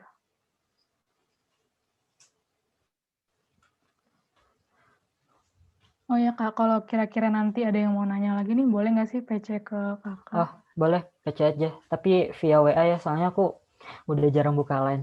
Karena aku nggak tahu kenapa ya, curhat dikit. Line aku tuh error gitu, jadi nggak ada notifikasi masuk. Jadi sebenarnya ada pesan masuk, tapi nggak ada notifikasi gitu. Jadi males bukanya. Minta nomor WA Kak Ucap, katanya. Nanti aku share kali ya. Nomor WA Kak Ucap. Boleh. Oke. Terus apa lagi? Ya. Ada lagi nggak guys yang mau nanya? Ya, kan tadi tuh yang itu ya, yang aku ini nih, yang aku jelasin tuh buat yang dia tuh normalitasnya nggak normal ya, distribusi datanya nggak normal. Nah kalau ini nih, nanti aku share tabel ini. Mungkin kalau misalkan kalian nanti udah punya SPSS-nya, kalian coba ini. Kalau menurutku, bukan kalau menurutku, ini udah aku coba sebenarnya. Ini datanya terdistribusi normal kalau ini. Jadi ini bisa pakai ANOVA, pakai uji T sama uji Pearson. Begitu. Oh ya, untuk di sini ada yang penelitian kualitatif nggak? Nah, kalau kualitatif tuh kayak gini. Jadi misalkan kan kalau tadi aku kuantitatif ya, aku nggak bikin kayak ginian. Ini cuman misalkan ya. Ini kalau misalkan kalian nanti penelitiannya kualitatif. Kalau kualitatif kayak gini, misalkan ini nomor pertanyaannya. Pertanyaan 1, pertanyaan 2, pertanyaan 3, pertanyaan 4, 5, dan sampai 9. Terus kan tadi aku udah bilang kan kalau misalkan di SPSS tuh harus berbentuk numerik ya atau nomor angka gitu. Jadi kita asumsikan aja. Nih misalkan di pertanyaan kita tuh ini ABC, misalnya ABC tuh A-nya tidak pernah, B-nya jarang, C-nya sering. Ya udah kita pakai pembobotan aja, bukan pembobotan apa ya? Pembobotan sih. Jadi semakin positif dia semakin besar gitu. Makanya tidak pernah 1, jarang 2, sering 3. Tulis aja misalkan nomor si A, ini tuh si A tuh aku ubah jadi angka 1 aja soalnya kayak ribet tadi bikin ABCD, nggak bisa di drag. Misalnya si A pertanyaan nomor 1 dia pilih yang C, berarti C itu 3. Terus pertanyaan nomor 2 dia pilihnya B, berarti 2. Pertanyaan nomor 3 pilihnya C, berarti 3. Udah kalian dari responden yang kalian dapat semuanya ubah ke angka. Ini jadi dapat ditotalin 24 kayak gini. Terus nanti pindahin ke SPSS. Ini buat ini ya, uji validitas sama reliabilitas. Jadi nih, oh ya sorry lupa. Kalau uji validitas tuh dia tuh untuk menguji kevalidan angket atau kuesioner. Reliabilitas untuk mengetahui konsistensi angket. Jadi kalau misalkan pas uji validitas kuesioner kalian nggak valid, ya kalian harus memperbaiki si kuesioner itu. Jadi untuk uji validitas sama reliabilitas tuh sampelnya yang aku tahu ya sampel minimalnya tuh 20 responden atau lebih, kurang lebih dari sama dengan 20 responden untuk uji validitas sama reliabilitas kuesioner. Ini untuk uji validitas untuk menguji kevalidan angket, reliabilitas untuk konsistensi angket. Ini nanti di angka-angkain kayak gini, ditotalin, terus pindahin ke kuesioner. Terus ini gampang banget, aku langsung aja ya, copy. Ini tambahan aja sih, takutnya kalian ada yang kayak gini, soalnya teman-temanku juga akhir-akhir ini banyak yang nanya gitu. Jadi kayak mereka tuh dulunya penelitian apa terus diubah jadi penelitian kayak gini. Bentar. Aku bikin new, control new.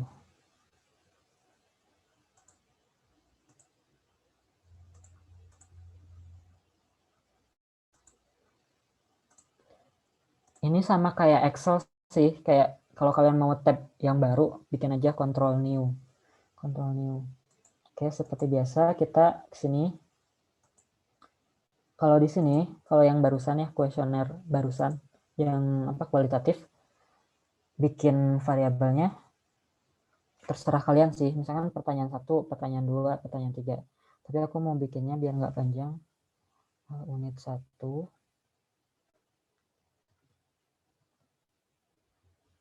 Unit 2.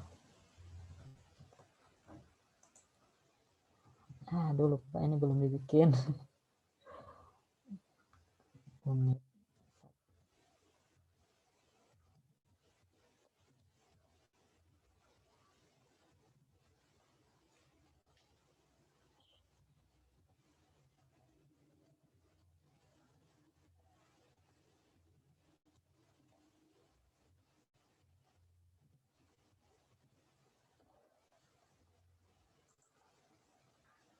Ya.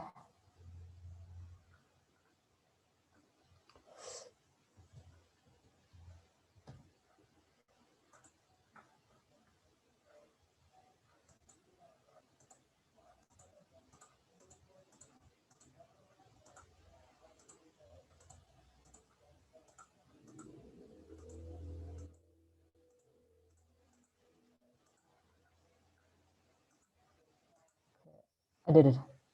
Kalian harus manual gitu sih ini. Tapi kalau misalnya kalian udah expert, udah apa namanya, tahu cara cepatnya,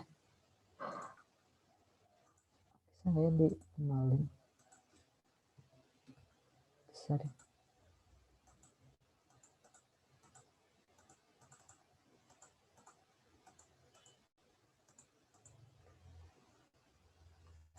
Dan mati lampu guys. Udah di copy aja ke sini.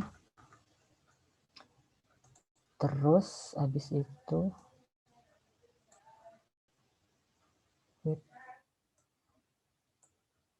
analyze, terus correlate. FYI guys, di sini mati lampu. Correlate, bivariate. Ini Ctrl A aja. Masukin sama sini. Pearson, option. Aduh, lupa. Widget.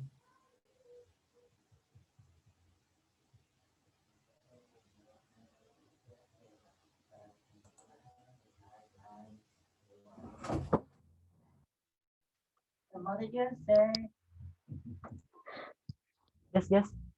Sini. Bentar ya, bentar. Oh ya. Langsung aja di okein. Nah, kayak gini. Belum keluar, belum ada tampilannya. Jadi tadi aku tuh langsung okein. Pokoknya tadi aku tuh untuk uji validitas, analyze, terus correlate, terus bivariate, Pearson-nya, Pearson, terus cantreng, flag. Terus FYI ini gelap-gelapan. Terus nanti outputnya bakal kayak gini. Nih, ini outputnya. Ini untuk uji validitas. Untuk uji validitas outputnya kayak gini. Terus lihat si Pearson correlation. Pearson correlation nilainya berapa nih? Yang total 0,4. Terus yang unit 2 0,084. Unit 3 0,5. Unit 4 0,6. Jadi kalian ntar harus untuk semua pertanyaan kalian cek satu-satu. Nah, gimana cara nentuinnya dia tuh si pertanyaan yang kita bikin tuh valid apa enggak? Caranya adalah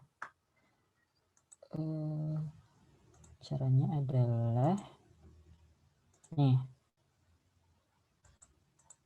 Ini nanti ntar aku pokoknya bakal share ini.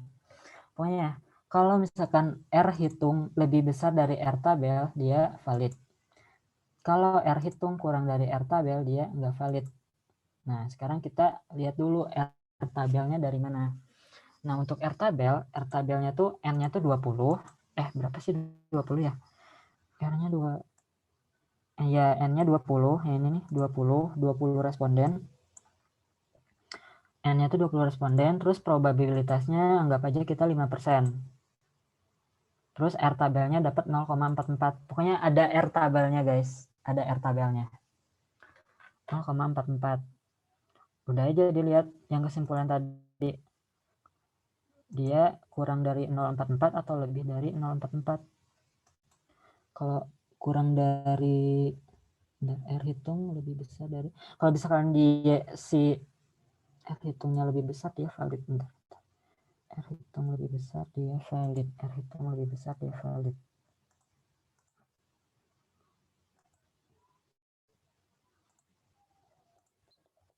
Nah, lihat nih untuk unit 1. Ini R hitung ya, guys. Ini R hitung, percent correlation tuh ini R hitung. R hitungnya kan ini 0,499. Sedangkan R tabel tuh 0,444 untuk 20 sampel. Berarti ini udah pertanyaan pertama udah valid. Kayak gitu. Terus untuk pertanyaan 2, dia R tabelnya 0,084. Dia kan lebih kecil lah dari yang tadi, berarti dia pertanyaannya nggak valid. Bukan nggak valid sih, mungkin perlu diperbaiki, mungkin diksinya aku juga nggak tahu ya. Terus unit 3 0,5 ini valid, 0,6 valid, 0,5 valid. Ini negatif, aku nggak tahu ya, harusnya nggak valid sih, soalnya dia lebih kecil dari 0. Ini juga nggak valid, ini nggak valid, tapi totalnya dia valid. Ini aku datanya kayak ngasal gitu, jadi pokoknya nanti kesimpulannya kayak gitu. Kalau misalnya dia R hitung ini lebih besar dari R yang ada di tabel, berarti dia bakal pertanyaannya udah bener, udah valid. Nah, udah kita uji validitas, kita ngelakuin uji reliabilitas. Gimana caranya uji reliabilitas? Kita balik lagi ke layar yang tadi. Layarnya ini. Klik analyze juga. Terus mana ya? Scale. Nah, reliability analysis. Ini Ctrl A aja biar pindah semuanya.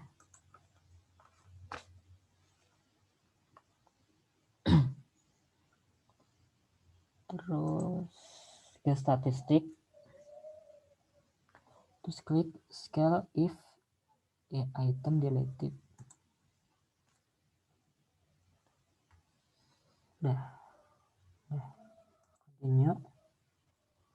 Ininya udah kelihatannya, ini dia 95%. Oke. Terus dia bakal muncul di kotak dialog. Kayak gini. Nih, jadi kalau yang ini nih munculnya kayak gini. Kita lihat dulu gimana cara ngambil keputusannya. Di sini. Lihat satu lagi. Ngambil keputusannya jika A alpha lebih dari R tabel dia reliable. R tabelnya ingat yang 0,44. Kalau ini lebih dari, kalau A alpha-nya lebih dari 0,44 dia reliable.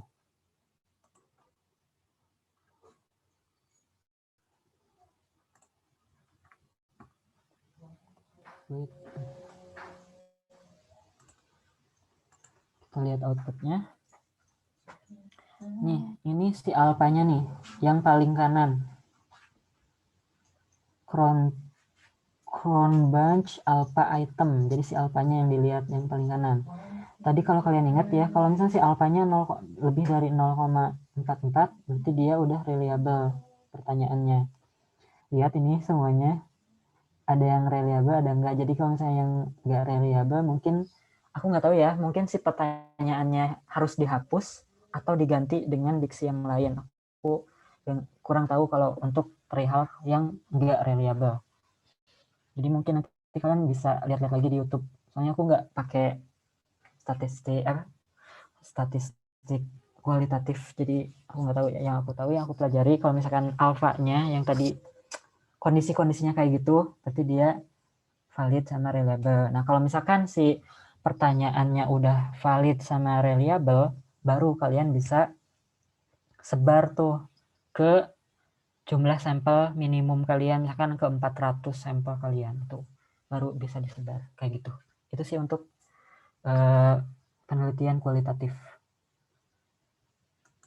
Kalau untuk lab aku kurang tahu ya, mungkin nanti aku tanya lagi ke temanku yang lab, skala lab. Tapi setahu ya yang kemarin lulus Oktober tuh nggak ada yang penelitian lab pakai SPSS, semuanya yang lapangan, termasuk aku, Syaf, Rosdiner, Habib Nur, itu tuh pakainya kuesioner yang angka gitu kalau nggak salah ya. Oke, ada pertanyaan lagi nggak? Oke Kak, berarti kalau dari materi udah lengkap semua ya Kak, dari validitas, reliabilitas, sama pengolahan data tadi? Udah, kayak gitu doang. Jadi kalau misalnya yang barusan yang validitas sama reliabilitas tuh, validitas sama reliabilitas tuh dilakuinnya setelah kuesioner disusun. Tapi untuk penelitian yang kualitatif, yang tadi, yang sering, jarang, sering, jarang, sama apa gitu tadi, kualitatif. Tapi kalau misalkan untuk yang kuantitatif, itu kalian nggak perlu pakai uji validitas sama reliabilitas. Yang penting kalian nanti dapat input atau saran dari responden kalian. Kira-kira pertanyaannya kurang apa atau kelebihan apa biar dihapus gitu. Kayak gitu doang sih. Oke Kak, mungkin pertanyaannya ditampung dulu ya Kak, karena Kak Ucup lagi mati lampu ya. Tapi ya sini mati lampu. Mungkin kalau ada teman-teman nanti mau nanya. Ya, stop enggak. Boleh langsung aja PC ke Kak Ucap, atau mau dikumpulin ke aku dulu juga boleh. Karena Kak Ucapnya juga mati lampu, kita tutup aja kali ya Kak Ucap sampai sini. Halo? Halo, suaraku kedengaran nggak ya? Ya, udah. Tadi putus-putus, sorry. Karena belum ada pertanyaan juga Kak, dan Kak Ucapnya juga lagi mati lampu, kita udahin dulu aja kali ya Kak pelatihannya sampai di sini. Makasih banget buat Kak Ucap udah nyempetin waktunya, sharing banyak banget. Mungkin kita belum ada yang nanya karena masih ngeproses kali ya Kak. Nah, iya benar. Jadi kebayang banget. Aku juga pernah ada di posisi kalian. Jadi misalkan aku nih waktu itu ikut pelatihan TA misalnya gitu. Bukan pelatihan ya, sharing TA gitu. Terus aku ngedengerin gitu kakak-kakak ngomong gitu. Gak ngerti apa yang harus dilakuin gitu kan. Dia ngomong apa aku gak ngerti. Tapi kalian tuh bakal ngerti kalau kalian udah ngejalanin TA kalian gitu loh. Oh, ini yang dimaksud kakaknya. Oh, ini. Jadi kalian tuh Jadi kalian tuh jangan banyak mikir di awal, langsung aja kerjain gitu loh. Kayak minimal bab 1 kan, bab 1 mah tinggal kopas di itu kan di apa? Di proposal. Terus ya bab 2 tinggal cari-cari kan. Cari-cari apa? Bab 2 tuh apa sih, lupa. Pokoknya bab 1, bab 2, bab 3 tuh kalian bisa kerjain dari sekarang gitu loh. Terutama itu metodologi itu kalian harus dari sekarang banget, karena kalau misalkan metodologi kalian nggak rampung itu kalian nggak bakal maju-maju TA-nya gitu. Iya. FYI juga Kak, kita sebenarnya baru dapat dosbing hari ini banget. Jadi oh iya. Iya, belum ada progres apa-apa. Terus kayak jadi belum kebayang sama sekali ngolah datanya. Oh iya. Iya, telat banget ya. Iya, aku 16 dari November loh. Dari November. Desember udah dapat dosbing. Kalau PTL tapi Januari juga, Kak? PTL kalau dapat dosbingnya Januari, tapi kalau dapat kelompok sama dapat tema tuh dari Desember. Jadi kita udah tahu mau kemana. Udah bisa nentuin judul. Ya, telat banget sih Kak angkatan aku kali ini. Mungkin kalian kan itu dikelompokinnya sesuai itu IPK, jadi mungkin bisa lebih cepat. Ya kan? Ya, semoga. Ya kan? Iya. Jadi semangat. Oke, makasih sekali lagi ya guys. Amin, makasih. Makasih juga ya buat teman-teman yang udah datang. Nanti aku usahain recordingnya segera diupload di YouTube supaya pas ngajain bisa didengerin lagi. Oke. Oh iya, untuk Excel nanti yang barusan kalau misalkan kalian mau ntar aku kirim buat latihan lah mungkin. Buat latihan. Terus nanti kalau SPSS ntar aku coba cari ya, soalnya kayaknya ada deh. Tapi aku tuh nggak tahu linknya yang mana gitu loh. Harusnya ada gitu. Ntar aku coba cari ya. Mungkin ntar aku PC lagi Cindy, mungkin kalau misalnya aku udah dapat linknya.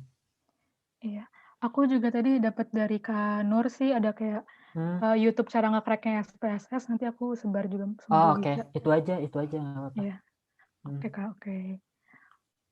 Terima kasih lagi untuk semuanya yang udah datang. Semoga pelatihannya berguna dan TA-nya lancar terus ya. Bye-bye. Terima kasih semuanya.